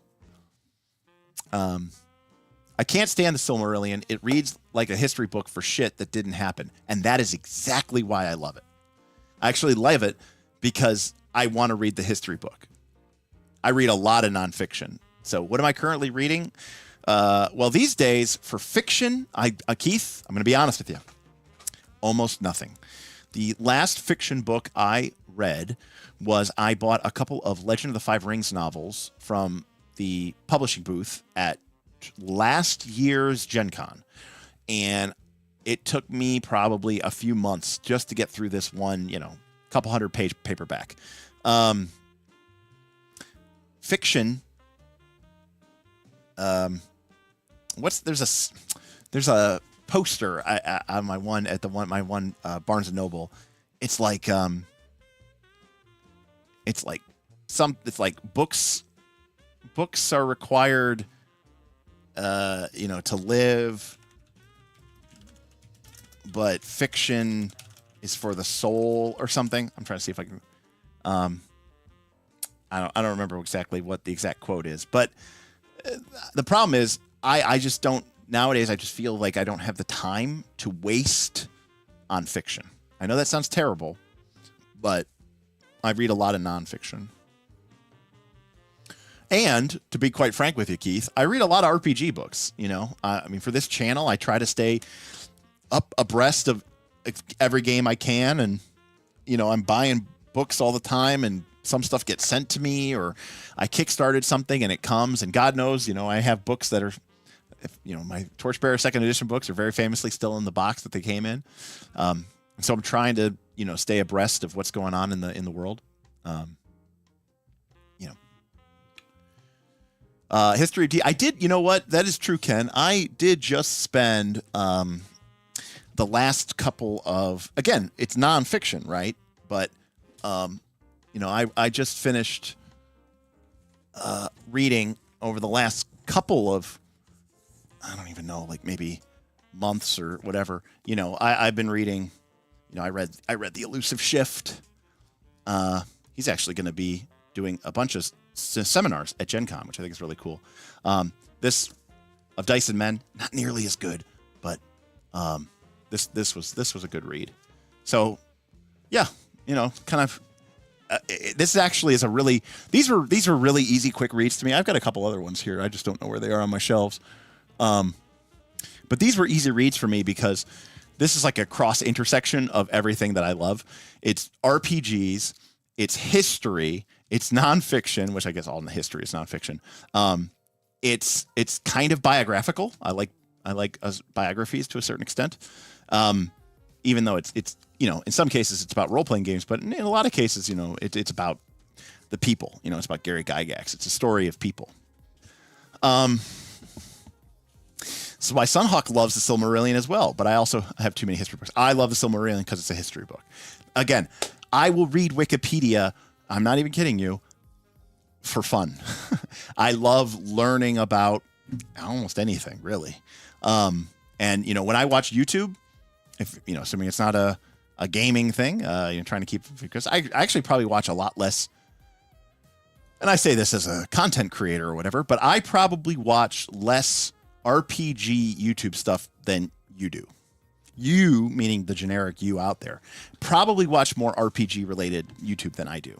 There's a lot, quite frankly, a lot of these people I don't particularly respect or want to watch. But the other thing is, it's like that's already what I do so much with my own channel and stuff like that. So I have a ton. I watch a ton of YouTube, but all the YouTube I watch is very educational. It's either like science education, people like Veritasium or Smarter Every Day, or let's build it, let's build this or whatever. Or it's literally like tutorials and education and stuff for, building your own home or learning how to do a skill set. I'm really obsessed with learning how to do stuff. I want to be more capable at all times. Are there even any fantasy current or new age besides Brandon Sanderson? Kendall, exactly. And as I said, I'm not a big fan of Brandon Sanderson. I tried to read the one book of his twice, The Way of Kings, both times. Boy, bounced off of that hard. Couldn't get it done. So, yeah, and to your point, is there anyone else out there besides them?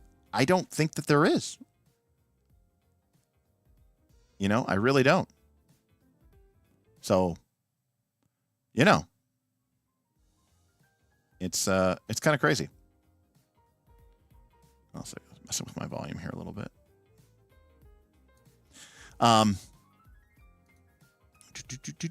Let's see here. Never read the Silmarillion, but there was a point where I knew Greyhawk history more than real life. And Jay, this, people always assume that I really shit on these campaign settings. It couldn't be further from the truth. I know a disturbing amount of detail about, the Forgotten Realms and Rokugan and a handful of other places, fantasy worlds, the world of Warhammer. I just like good. I like good campaign settings,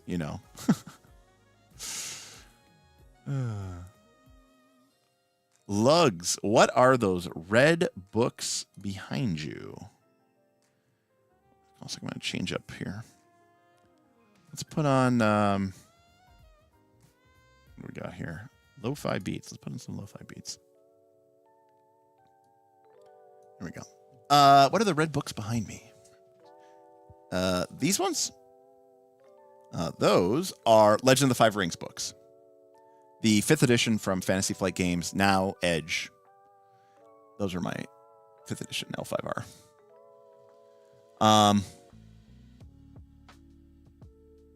You don't religiously watch RFC? I mean, I always, check it out a little bit. It, again, it really depends on what the topic is. A lot of times, if it's something super dramatic or super whatever bigger, I'll hear about it later. I don't really care. I don't really watch it. When they have guests on, I really like to watch. I mean, I think some of the guests they have on are really good. My favorite history tuber, and I'm sad that I don't know his name. Let me look it up.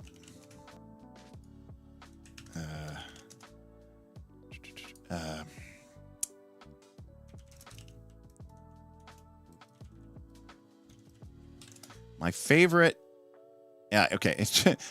His name's Jason, but I knew that wasn't the name of his thing. Is this going to show it?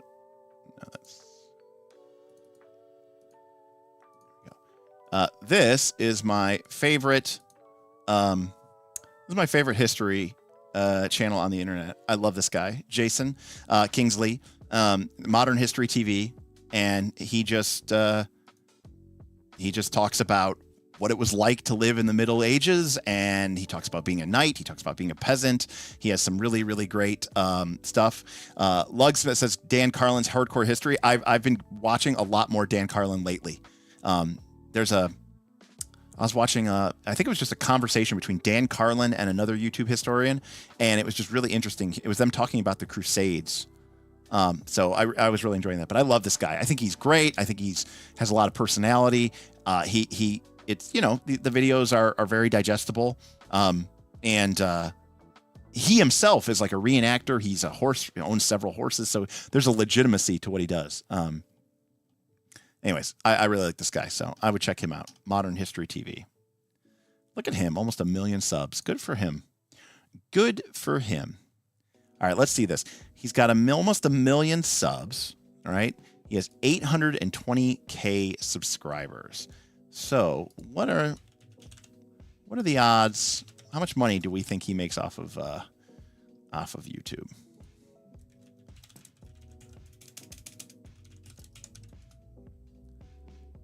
There we go. Ready? Boo! Estimated annual. But it's almost always closer to. It's like literally usually somewhere between the. It's usually like close to the high, but a little bit lower. So he probably makes about 20K or so a year off of YouTube. Wow, it's very good. It's crazy. Isn't it crazy?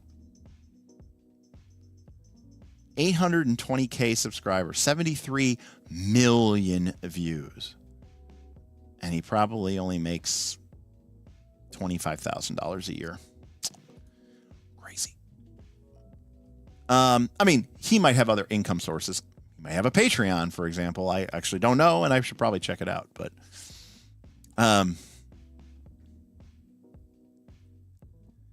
Game Wizards, I also read Game Wizards. Like I said, I do have other ones here.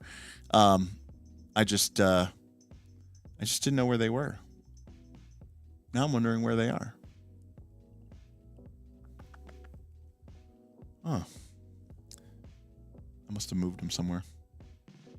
But yeah, I enjoyed that one as well.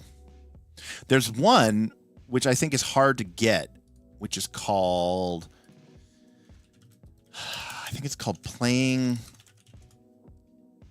Yes, this is the one. Oh, it's not hard to get. I guess it's just $100 used. So this is called Playing at the World. And this one I haven't read yet. And this is I think this was John Peterson's first book. This came highly recommended to me from a patron of ours, Ben, who might, obviously a lot of you know who Ben is, but yeah, this A History of Simulating these games. Again, I don't want to necessarily pay this $100 to buy this in paperback, but if I could find a good deal on this, I would buy this. I'm sure I could probably find some virtual version of it, but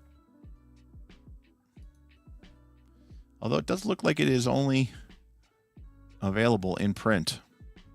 Although there is a second edition. Oh, this is the second edition. Jeez. Crazy. Anyways. If you had to recommend any TTRPG channel besides KOLC, I don't even know that I would recommend KOLC. What would it be? That's a great question. I'll be honest with you. I think, and I haven't met everybody, so take this with a grain of salt. I think Professor DM does a good job. I think when he's not making his videos that pay his bills, but his videos on terrain and tutorial and running an old school game and his stuff with the Lost City and the Renegades or whatever. I think he does a good job. I mean, he's a little bit hyperbolic, and I think he doesn't get into all the detail that I would want him to get into, but I think he's very legit. I've met him. I've had lunch with him, and he is a gamer, and he's doing this YouTube thing because he loves gaming, and he has some extra time to kill or whatever as his kids grow up. So for him, it is a passion project, and I think that shows in terms of what I would call the big TTRPG channels. In terms of people that I watch, I don't necessarily know that you would call them. So the other one that I personally, I like Questing Beast, but I am not, I'm not like the hugest fan of Questing Beast. So I do love Dave Thomavor. I think he does some of the best, I don't know what to call it. I don't know. It's not really a first look, right? So it's more of like a micro review. But I think Dave Thomavor puts out some of the best stuff out there, honestly. So I really, really like him. I like JP, is it Couvert, this guy? Yeah, this guy. He's great. This guy's great. It's all about maps, and I think maps are awesome. Maps and some illustration stuff, but I think he's pretty sick. I think he's really good. So I really like him. Who else will I watch if they pop up? I don't know. I'd have to think more about it, but that's a couple of them. Oh, Leland says there are great authors out there, but none can match Sanderson. Listen, I respect the hell out of Brandon Sanderson. In fact, one of the most baller things I've ever seen in my entire life is when he did that video after the pandemic, and he's like, I have a confession to make. And it was coming out like it was some sort of counter cancellation apology tour video. And he's like, I have a confession to make. I've been lying to you. I haven't been writing a novel. Boom. I wrote a novel. And everyone was like, oh shit. And he's like, actually, I'm lying to you. This isn't even what I made this video about. I wrote a second novel, and he was like, and they're coming on Kickstarter, and I'm going to make millions and millions and millions of dollars. And he was like, very legit with that. And I thought, I was like, well done, sir. That was, I enjoyed the hell out of that video. Every part of that video. Kendall, MapCrow. Yes, I like MapCrow too. MapCrow is good too. I also am a subscriber to MapCrow. Yes. I had to look. I do like MapCrow. Let's see who else is in my subscription here. I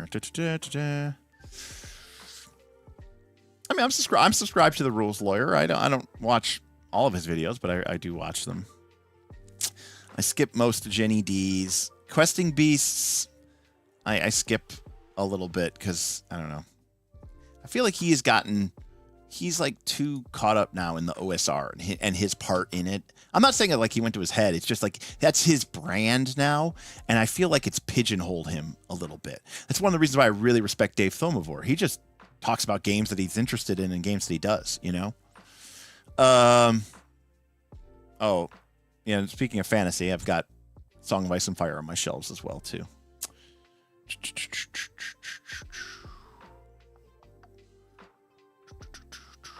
Yeah, I don't know. Oh, I mean, you know, the whatever Quinn's RPG channel is, the people from Shut Up and Sit Down. I mean, that's a great channel too. Yeah, Mark does good stuff as well. Very detailed, you know. It can be, you know, I mean, I'm pretty dry, so Mark can be pretty dry as well. Would you have any interest in doing a Dark Sun deep dive? So we did our Birthright deep dive. And that stream did very well. So I said, we're going to do another one. And the reason we did Birthright is because the patrons voted and they wanted to see Birthright. So I'm probably going to do another, and I'm probably going to do another poll and see because we're going to do another one of those. Now, I did say that, you know, I was like, the thing about Birthright was I didn't even play Birthright. So everything I knew and everything I was talking about with Birthright was kind of because I had been studying it for the past week or whatever before I did the video. I said, but if we talked about Forgotten Realms or Dragonlance or Eberron, I mean, these, you know, maybe even Greyhawk, Planescape to a certain extent, Dark Sun to a certain extent, these are campaign settings that I ran. These are campaign settings that I love.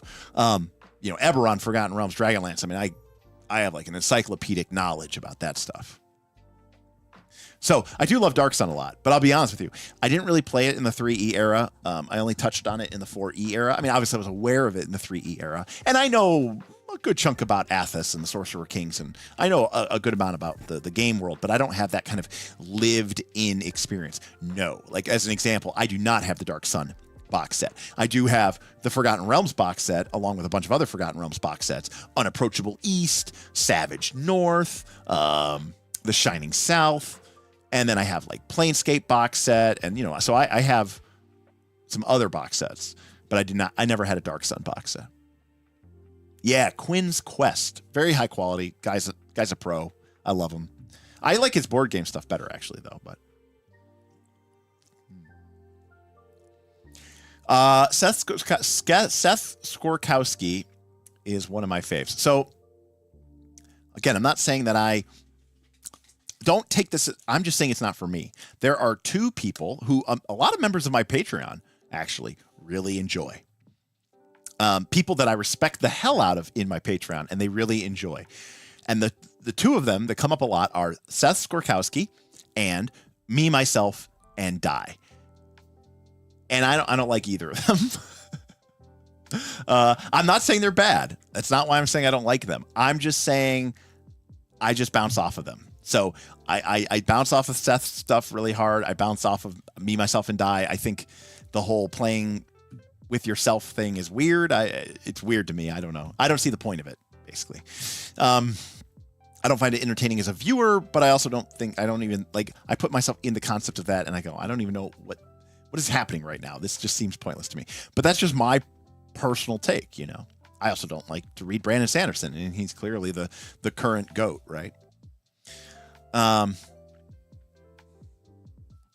Sorry for the late arrival. Just finished a banging home game of Dragonbane. What did I miss here? Nothing. We were just hanging out, shooting the shit.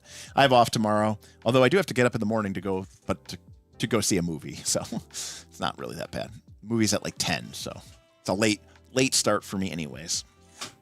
Unsubscribed.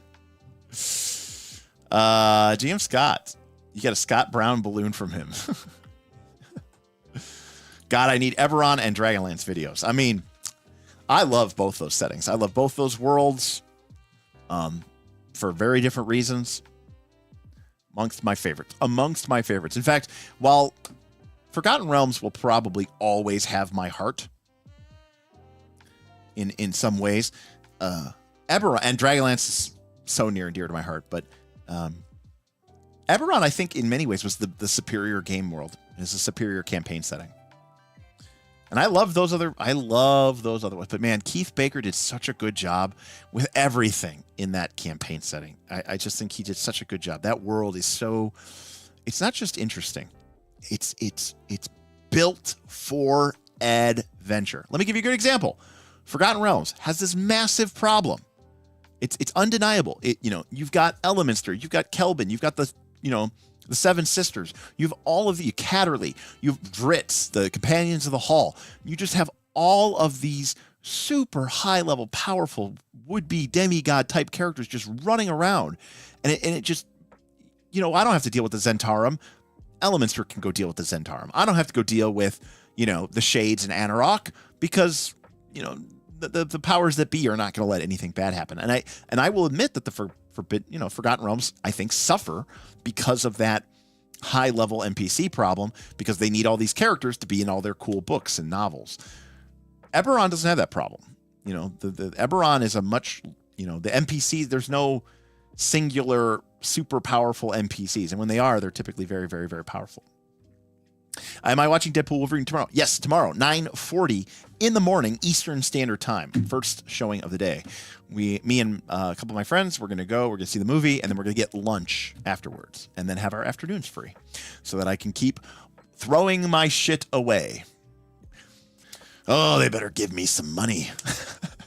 Because if I throw all my stuff away, I'm taking pictures of it, but I only have the dumpster through the weekend. And plus next week is Gen Con anyway, so I'm not even going to be around for it.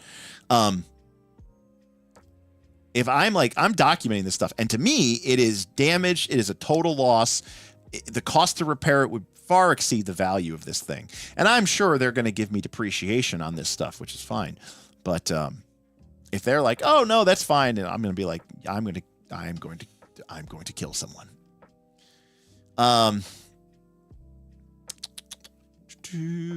Gull has officially unsubscribed for the 9th time. Thank you, Gull.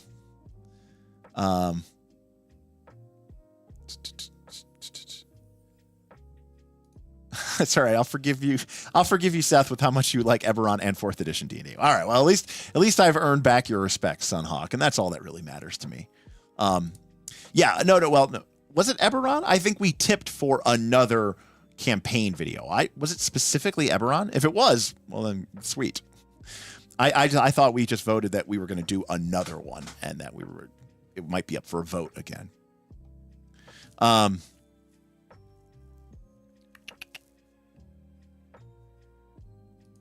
So this is another area where,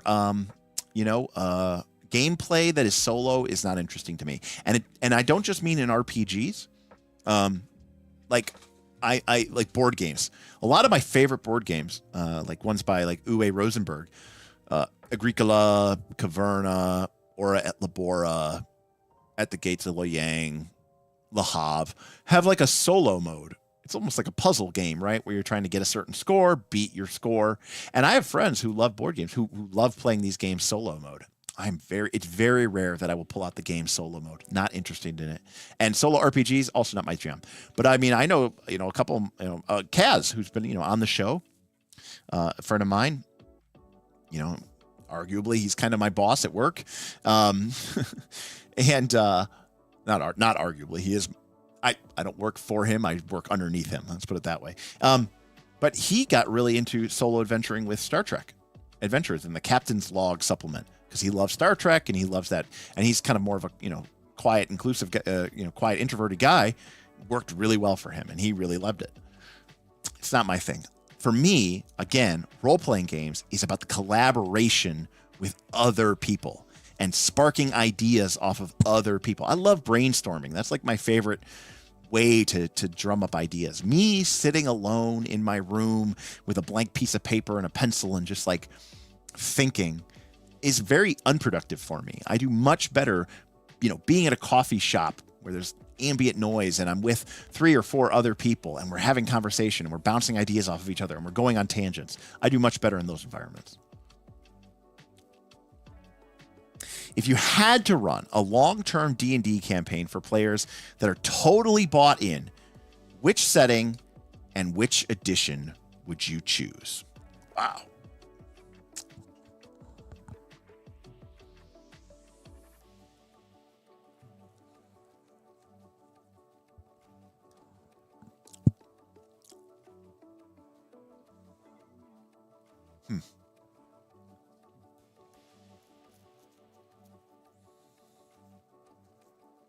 All right, this is going to sound crazy. You ready? 5th edition Eberron. I think is what I would pick. I know that they made a 5th edition Eberron book, I think, but whatever, throw that away. I'm talking about like real Eberron, right? Like 3rd edition, 3.5 edition Eberron. And there I might need to, there's infinite 5e house rules and infinite 5e supplement books, but the low-powered, flat math nature of 5e, I think, would work really well for Eberron, which I see as more of a pulpy game, where the heroes shouldn't feel like they're superheroes. In 3rd edition D&D, which is what Eberron was made for, and certainly 4th edition D&D, where Eberron also had 4th edition D&D supplements. It's superpower, right? Your characters become, superheroes. Eberron, to me, it should feel like, Indiana Jones. It should feel like the Mummy, the one with Brendan Fraser. Those characters are proficient, they're skilled, they're good, but they're not gods, they're not demigods. And obviously there's ways that people can,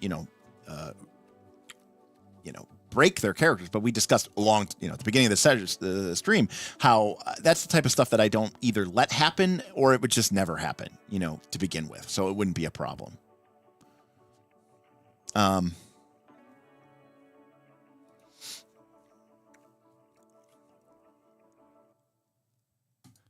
Kendall, I mean, that's a fair point. Yeah, you want to be, to be fair, Raceland and Sturm at least are dead, so that's not be a point. But to be fair, the original purpose of the Dragonlance campaign setting and the original purpose of the Dragonlance modules was so that you would play as Raceland and Sturm. That you basically just played pre-generated characters and played through the novel, essentially. Did I close the garage yet? I sure did. I got that son bitch closed. I had to throw out a bunch of extra stuff and sweep up a bunch and clean the garage door sensors and disconnect it from the broken garage door opener, but I got it closed so that they wouldn't bitch. And we jammed all of our cars into the driveway, squeezed between the side of the house and the fucking gigantic dumpster, so that way we're not parked in the street. I hate these people so much, George. I hate them so much. Hell yeah, Dragon Tide. Sounds good. Hey, what up, Mark? Have lunch on me. Buddy, I will. Thank you. That is very nice. Not just lunch, but the movie ticket as well. Mark, thank you so much for that. That is very generous of you, and I really, really appreciate you. And I'm sorry I always let you down with these with these streams and these thumbnails. I'm so apologize. But thank you, Mark. That is very generous of you. Thank you so much. Everybody's been really great. I mean, I obviously this is an incredible community, and so many people continue to support us, but people coming out, $5 here, $10 here, $50 there, $100, $500, $1,000. I mean, it's been very in amidst of a sea of unprofessionalism, of cold-heartedness, and general disdain for the human condition that has been my life the last couple of weeks. This has been an oasis, an island of refuge in just how supportive people have been and how amazing people are. And I really, it has not gone unnoticed. It is definitely greatly appreciated to everybody. So thank you so much. Yeah, Dragon Tide coming. Again, bad timing with the fire, because again, I had some stuff I needed to finish and work on, and it's been a little trying, and then I got a little busy at work, and then decided I was going to this Gen Con thing, and one thing leads to another. I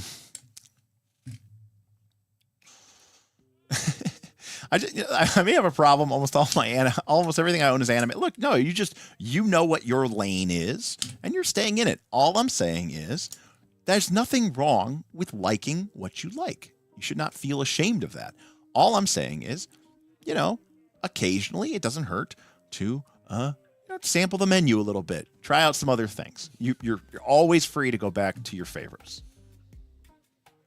Rivo, I'd love, I mean, I want to do a deep dive into Dark Sun. I think there's like there's this, I mean, there's kind of a taboo interest in Dark Sun because they're like, oh, isn't it the one that's evil? And, halflings are cannibals and they had slavery and it's the worst thing that's ever been, created. And so there's kind of like this kind of taboo subject to it. But it was a really interesting campaign world for no other reason than it didn't have clerics. The gods were dead. And as just a quick aside, although this would go into I loved how they took the 4th edition D&D mythology and they took the Dawn War between the primordials and the gods, and the way they reframed it and recontextualized it for Dark Sun was that in the default 4E world, right, the primordials and the gods battled over the world and the gods won, and the primordials were banished from the world and they were banished into the elemental chaos. In the world of Dark Sun, Athos, this is recontextualized that the primordials won. The gods were killed or driven away, and the elemental lords and the elemental masters seized victory. And that explains everything. That just explains Athos in a heartbeat. And it's by taking this 4E bit of lore and just whipping it around. And it's so cool. Like, that was still to this day, I think, one of like the most, I don't know, brain tingly, pleasing bits of recontextualizing lore to fit in a new concept that is already an established concept I've ever seen. Profound Dark. money to take Ema out for a drink during Gen Con. I don't know if Ema drinks Profound Dark, but I will say this. I'm going to bring him a shirt. I mean, I'm sure he's going to have a super jam-packed Gen Con. And he's going to have a million things to do, but my plan is to go there. And also, it's kind of a secret spoiler, but it is midnight. When I get there, I'm going to hang out with him. I'm going to talk with him. And I'm planning on, I don't want to buy them out because that would not be cool to the people who are there. But my plan is to try to pick up at least a couple copies of High Fantasy Atlas or Techno Fantasy Atlas. And obviously I'll keep one for myself, but I'm gonna give some away to our patrons who are Fabula Ultima fans as a fun saying. So we'll see how many. And again, I'll be like, look, how many did you guys bring? If they brought a ton, I'll be like, okay, cool. Give me 5. But we'll see. But that is something secret in the works. But I do want to do some giveaways, and I want to support Need Games and all that other stuff. So. Ema did say that someone responded, posted to him in the Discord, and he responded back, and so that was pretty cool. The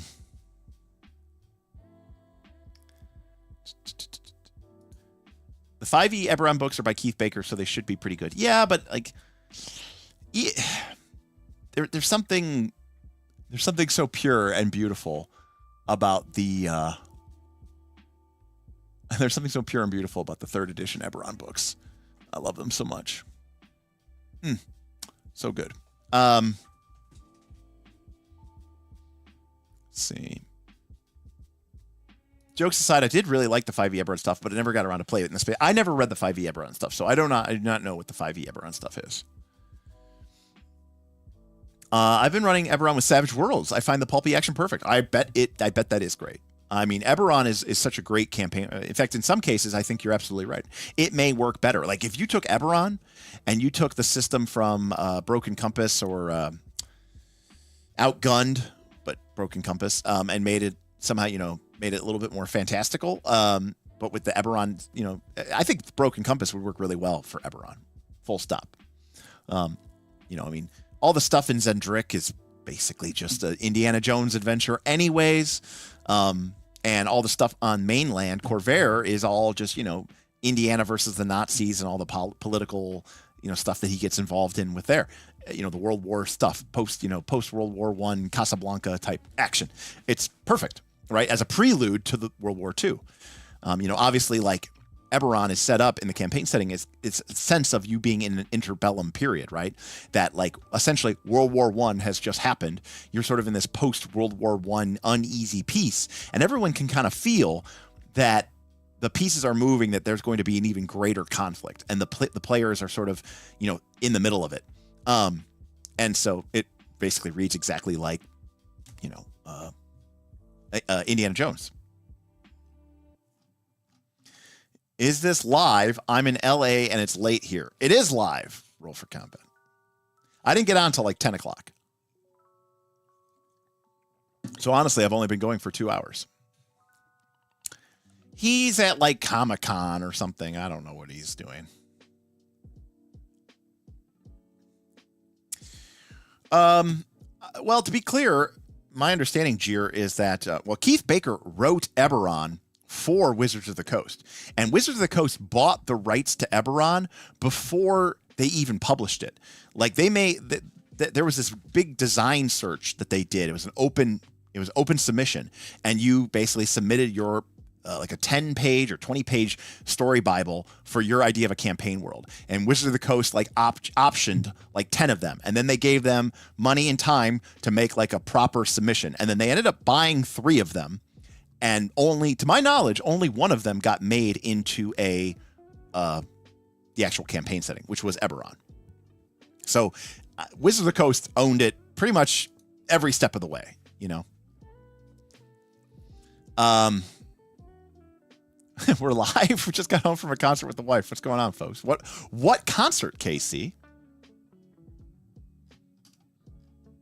Yes, Rich Burlew was one of them. Another one of my favorites. I mean, I was a huge Order of the Stick fan. I own all the original comics. I have all the original buttons. I have the first board game that they made, the Order of the Stick board game signed by Rich Burlew. We were all huge Order. I used to have Order of the Stick shirts and stuff like that. But I don't know that we ever found out what Rich Burlew's setting was, because again, I think Wizards of the Coast bought full. I think they bought an option to full rights. They never made it, but they bought it. Got it. Okay, Sunhawk.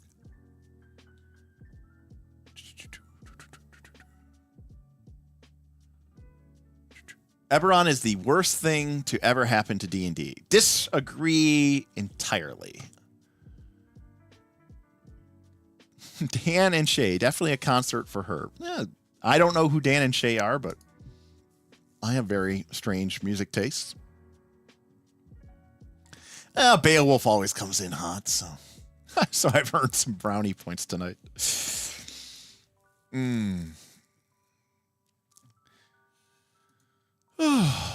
Yeah, so next week is going to be kind of tough. Like I said, I mean, Thursday I'm going to be at Gen Con. And Tuesday night I'm going to be very busy. Originally, I was thinking I might be leaving Tuesday night so that I can try to get to Indy by Wednesday morning so I could go to this D&D mixer thing. But again, they told me I wasn't cool enough to go. So now I don't have to leave Tuesday night. So there may be a stream, but I also may be really, really busy. So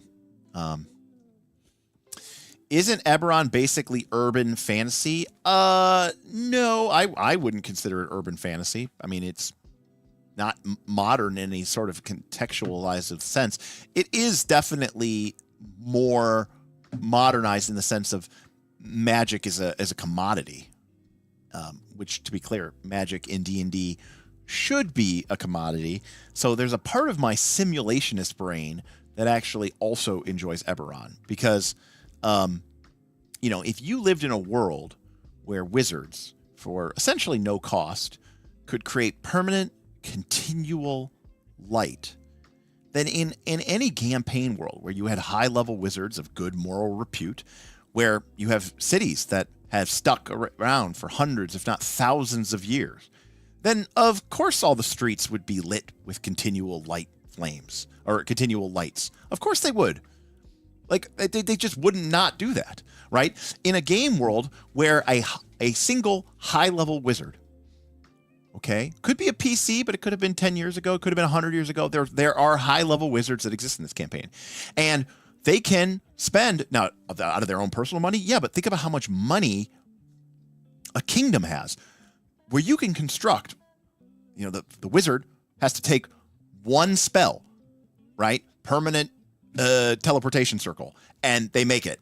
And then they make another one. And now 2 cities on the other side of the globe, or on the other side of the country, or on the other side of the world, are linked by an instantaneous teleportation portal. At some point, that would get made. It just would. It just would. And it's just taking this sort of logical, you know, next step to the playing a Factotum in Eberron was so fun. I believe that it would have been fun. Factotum, one of the greatest classes of all time. I played a Factotum at the very tail end of 3.5 myself. Great class, fun class. And in Eberron, I always say that the Factotum is a terrible name. Sometimes people give terrible names to these classes. They really do. The Factotum should have just been called the Adventurer. That should have been the name of the class, the Adventurer class, because that is what the Factotum was.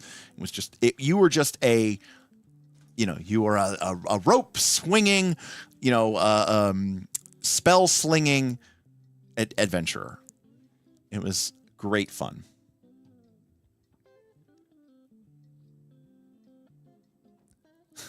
Continual flame costs 50 GP worth of ruby dust. You turn rubies into oil and that cost would skyrocket and you run out of rubies. Are you forgetting? Huh. Beowulf. Huh. Beowulf, you are clearly forgetting about the quasi-elemental plane of mineral, sir. Okay? Because what happens when the plane of Earth and the positive energy plane co-terminate? Well, you get the plane of minerals. And you know what the plane of minerals is? An infinite expanse full of gems and precious ores. You know how you get there? With a plane gate spell. You know what plane gate spell costs? Nothing. It's a tuning fork attuned to that world or that plane. Boom. Done. Next. It's meaningless. It's pointless. Also, on the grand scheme of a city, do you know how many rubies there are? And, you know, like, I think people fail to understand, like, how much money, like, a medieval fantasy world would actually have, especially with the population density that they're having. Anyways, quasi-elemental plane of... Just go to the quasi-elemental plane of mineral. Can I name all of the quasi-elemental planes? I'd have to write them down. Let me see here. Let's see if we can do this. All right. Let's see if we could do this here. This is the kind of thrilling content that you guys join in for. All right. All right. So obviously we have earth, and then we have fire, and we have air, and we have water. Okay, so then between earth and fire, you have the para-elemental plane of magma. And between the fire and air, you have the para-elemental plane of ash. And between air and water, you have the para-elemental plane of ice. And between water and earth, you have the para-elemental plane of ooze. Is that right? I think that's all right. Oh, there we go. All right, now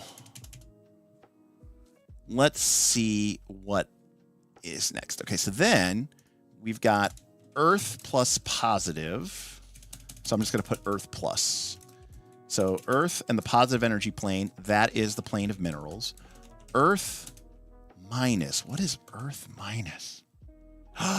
Oh, earth minus is my favorite elemental plane of all time. By the way, these are the para-elemental planes. These are going to be the quasi-elemental planes. Earth minus is the quasi-elemental plane of salt. Hell yeah. All right. Air positive is radiance. Air minus is vacuum. Let's see. Fire plus. Oh, maybe fire plus is... Fire plus is radiance. There we go. There we go. This might be the first one that's kind of stumping me. All right, let me come back to that. Fire minus, water plus, water minus. Oh, water minus, is that dust? That might be water. Water in the negative energy plane might make the plane of dust. Oh man, I don't want to give up on this here.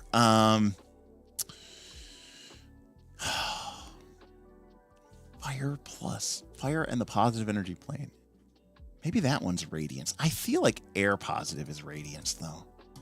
It might be radiance. Ugh. I thought I could get them all. I don't think I can. Let's see. I'm gonna have to look it up. Ugh. I'm so disappointed in myself. I really cannot think of it right now. Wait, no. Before I look it up, I can think of the map from Planescape. I can see the map of the elemental planes, and I can see. Jesus. All right, I'm gonna have to look it up here. Fire quasi-elemental planes. All right, here we go. Oh, okay. Radiance was fire. All right. Okay. Oh, I got that wrong. I mean, I knew it was one of them. I just got it wrong. All right. Water. Oh, wow. Okay. I got some stuff backwards. Oh, okay. Water minus is salt. Water plus is steam, which is weird. That one's kind of weird. Fire negative is ash, and fire positive is radiance. Okay. Air negative is vacuum. Air positive is lightning, and then this is dust. Yeah. Okay. All right. Well, there we go. Well, you know what? It's been a long time since I've messed around with the inner planes and the ethereal plane. It's been a while since I've been joining around. But this was always like just a meme and a joke with our group was the quasi-elemental plane of salt. Does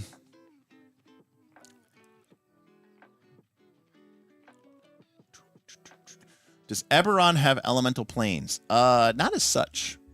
I don't think it does.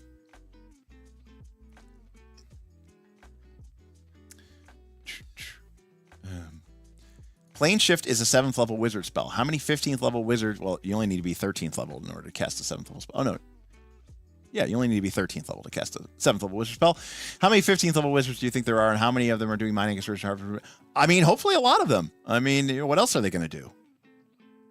That's their way of bettering society. It makes total sense to me.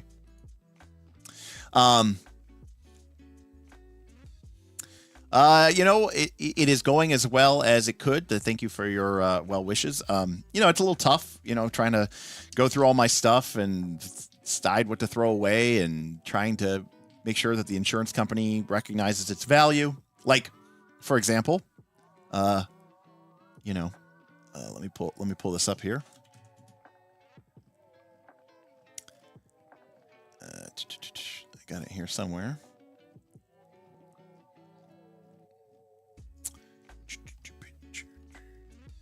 Or maybe I don't. So many pictures in my photo log of just destroyed and damaged stuff. Here we go. So this, this lovely, this lovely gem here, used to be a copy of the 2nd edition of Wizwar. Now, the problem with this game is that I need to convince the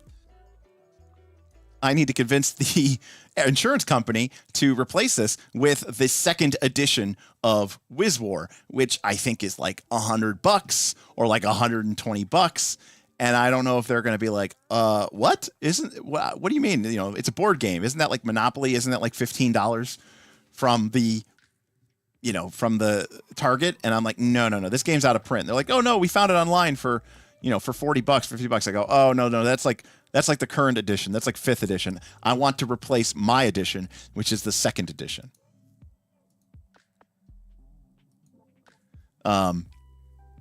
So anyways, as you can see, Wizwar unfortunately did not make it.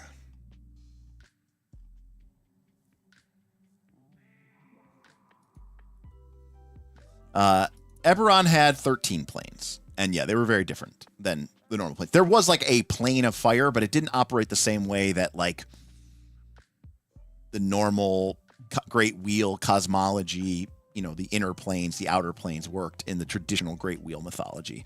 The planes in Eberron, you could almost think of them more as like orbiting bodies around the world of Eberron, and some of them orbited more quickly, some of them orbited more slowly, and then when they got closer, it would like have a bigger effect.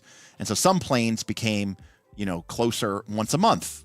Others came, they had like 1,000-year cycle, right? And so it was more of like this harbinger of great tides, like Zoriat, the realm of madness, I think only became coterminous once every 1,000 years or something like that. Whereas like the realm of fire or water or something like that was like a monthly cycle. Anyways. Yeah. See, it's all orbits. See? Karamo knows what he's talking about. And of course, yes, of course it's 13th. And of course, actually, when people say 13 in Eberron, the real actual answer is it's 12 plus 1. Because in Eberron, there's 13 of it, and there's always 12, and then one which is like missing or lost, right? So that's kind of like the way that it works with Eberron.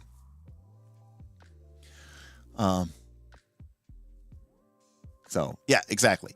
Right. There's 13 planes, but one of the planes, the worst one, was like sealed away. So there's only 12. Kind of like how there's 13 dragon marks, but one of them is missing / extinct, right? Mark of death. That's sick. I love it. D&D Online was sweet. DDO was sweet. I mean, I don't know what they did with it later when it went like free to play or whatever, but like the original D&D Online that you paid a monthly subscription, that was like some of the most fun MMOing I've ever had in my whole entire life.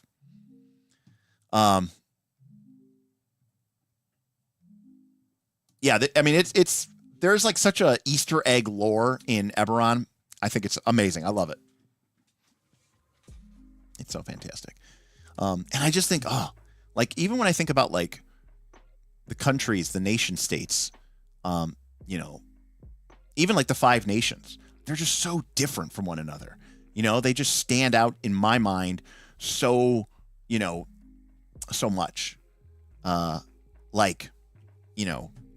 Thrain and Karnath and, like they're so different from,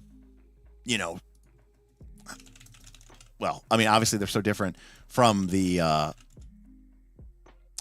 non-Thronehold things, but like Breland with its, Sharn, and it's so much more like modern-y and kind of like more, I guess you would say more magic punk or steampunk. But then you have like Aundair, which is almost pastoral and kind of like weirdly magical. And then like, again, you have Thrain, which is like this religious theocracy with this strange religion of the Silver Flame. And then Karnath, which uses undead as part of their everyday life. So it's very, very cool. And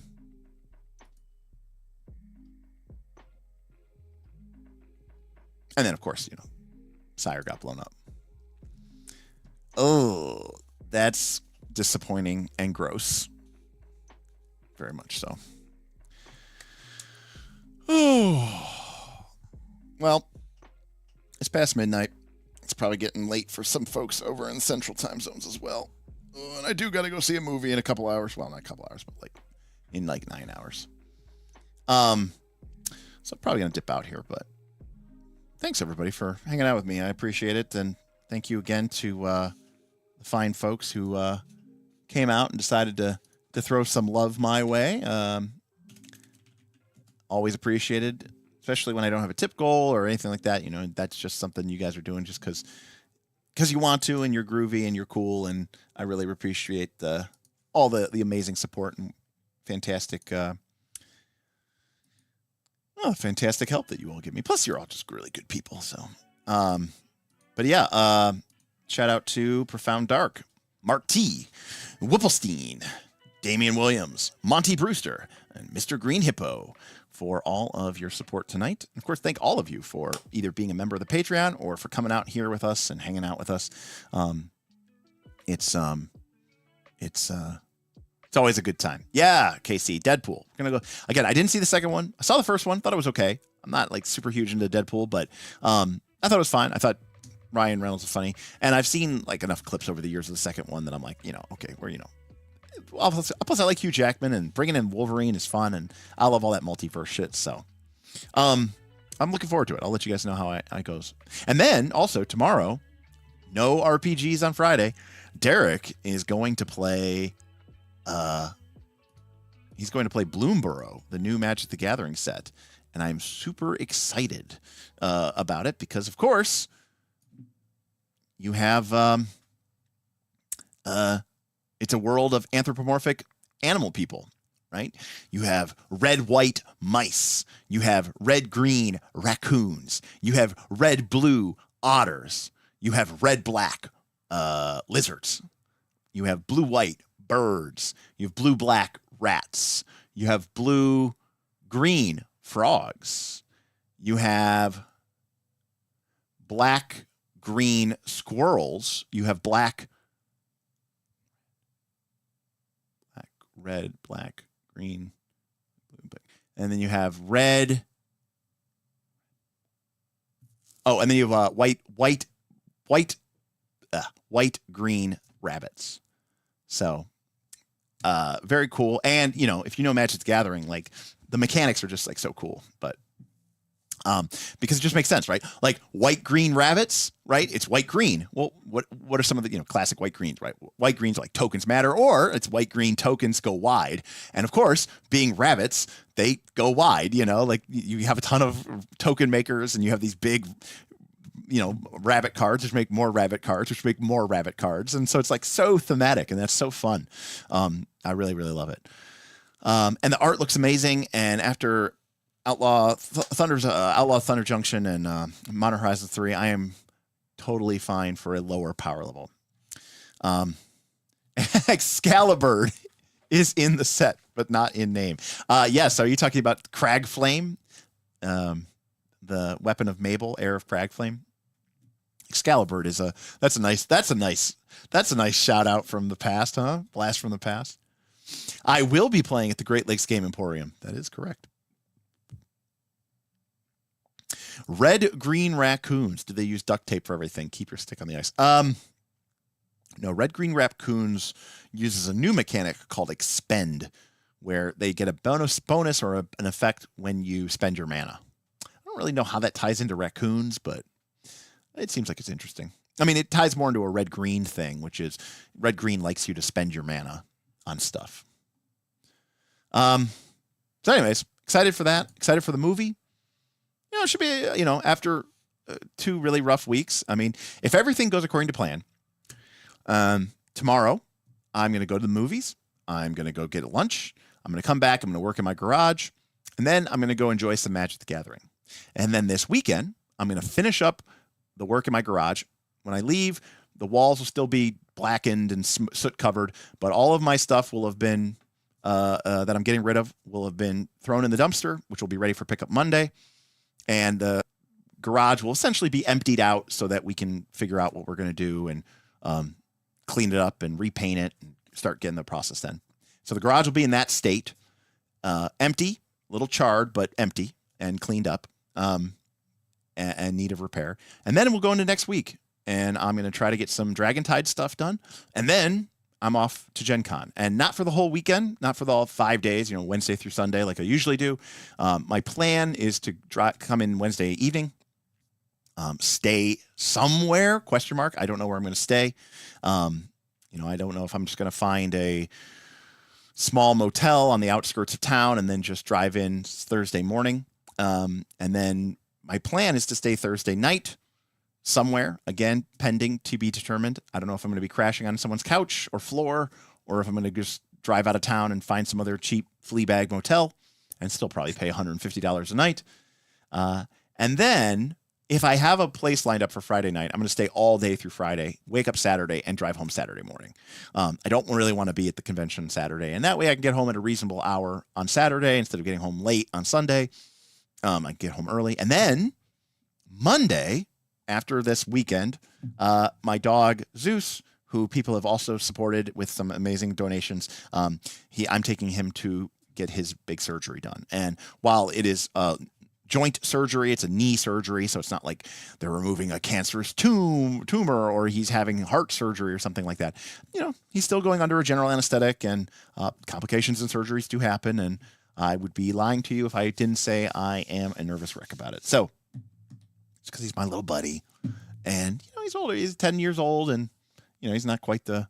I mean, he'll tell you he's still the man he used to be, but he's like his old man. He's getting some gray going on, and he's moving a little slower than he used to be. So, but once that's all done, my life should theoretically be a lot more simple going forward. So, then Bob and I are going to launch Dragontide.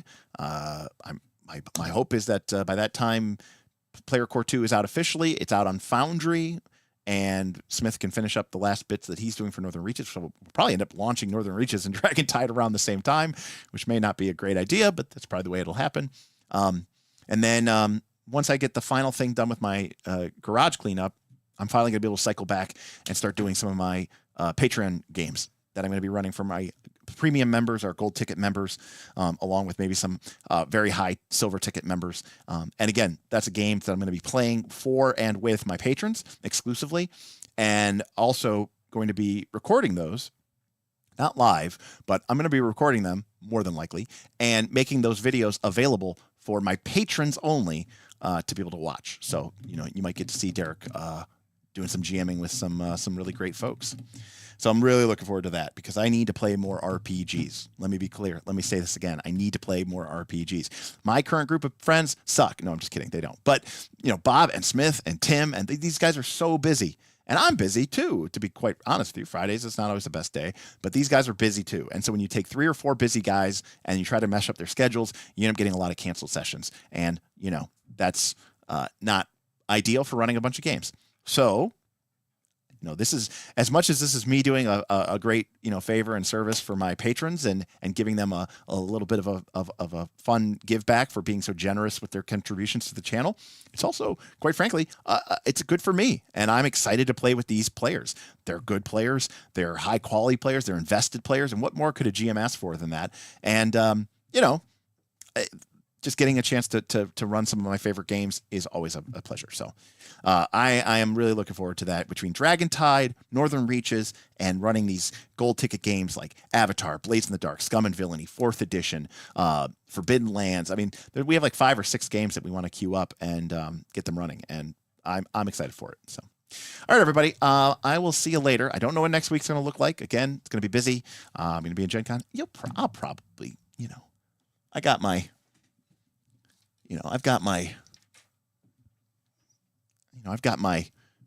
Rode lavalier microphone, right? I'll probably do a live stream from the con. You know me. You've seen me in Vegas. Yes. I'd love to get a good 4E game going for sure, especially the way that we were discussing doing it and doing it as kind of a challenge mode, Karama, and doing it kind of like a PBX sort of Northman style. That's how I want to do it. Is there a light at the end of the tunnel for scheduling hell, or is just the new norm for this phase of life? Well, to be honest with you, KC, the problem is, Fridays I have my game night, Tuesdays and Thursdays, and a lot of Sundays I stream in the evening. And, obviously during the day I'm working. And I mean, could I, and then, when work ends around, 5 o'clock, 4:30, if it's a slower day, when I log off for the day, it's like if I have a stream at 7, I usually have to get the thumbnail up, and then, so I have like 2 hours or 3 hours till I stream. So then, it's not really enough time to really do too much of anything. Maybe I got to walk my dogs. I got to run to the grocery store. So I got to, do all my chores and stuff. So Tuesdays, Thursdays, Sundays, and then Fridays, because that's my game day, are kind of basically spoken for. So the only 3 days of the week that I really have free are Mondays, Wednesdays, and Saturdays, and some Sundays. I mean, that is true. And, sometimes I like to have a weekend too. But in those days, I also try to play racquetball. I sometimes stream with Roll for Combat. I try to get out and do longer hikes or runs. I try to actually, get into my gym, and that's in my house, and do some weightlifting, and on top of all the other cool, interesting hobbies that I would love to spend more time with. So, it is busy, and I won't lie and say that. And also, I've done the math. I probably spend about 30, maybe like 20 to 30 hours a week on the Discord. So if I stream for like 2.5 hours and 2.5 hours, and maybe I do 2 hours on something, I might stream for like 8 hours in a week. I might spend 3x that, so 24 more hours on the Discord, engaging with people, talking with people, chatting with people. A lot of patrons like to, especially my old OG patrons, my higher tier patrons, they'll PM me and DM me, and I try to be available as much as I can and respond to people. And if people ping me in the server, which they do a lot, get my opinion on something or get my thoughts on something, I go and check it out. And, I try to be attentive and offer some insight or give some feedback and just be part of the conversation as much as I can. There are some channels that I quite frankly do not go into, anime being one of them, play by post being another one. But for the most part, I pretty much read almost everything that is posted on my Discord. And if you're on my Discord, you know that that's a lot. So yeah. So it's kind of a full-time job between the streaming and the Discord, plus any other work that we're doing behind the scenes. It used to be studio work, Bob and I doing construction and art, set building. Nowadays, it's more just, hanging out with the patrons. Powell, great. Thank you so much for that. That is very, very generous of you. And yes, Zeus, you got it right. Zeus is the name of my dog. And I thank you for that. Again, very expensive surgery, which was already going to suck. So your contribution is very well needed, because very expensive surgery at the time when I had a massive fire in my house, and Gen Con. It's like all in the same month. It was a very expensive month. So thank you so much for that. And yes, Zeus is the man. Thank you for your first super chat. And about my dog, Zeus, you are one of my favorites. Thank you for your first super chat being in support of my dog. My one buddy Ron, who I go to Vegas with all the time, says, "Derek, you don't care about anything." And I go, "Yeah." He's like, no, that's not right. He's like, "You care about your dogs." And I said, "That is true. I do. I really do care about my dogs." Waking up to catch a live stream. Yeah. Hey, listen, it's crazy things are happening here. You would stream from the moon if you were an astronaut. I did. Okay. Listen, I'm not going to, you know me. I don't try to toot my own horn too much. It happens sometimes. I'm not going to say it won't. I did do a live stream from the middle of the ocean. Okay. I'm just saying I did do a live stream from the middle of the ocean. So you gotta give me some props for that. Okay.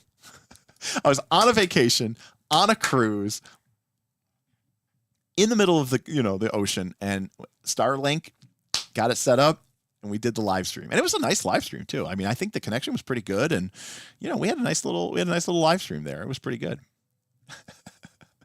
Stream from the ocean and from the desert. Yes. I need to go stream from Antarctica.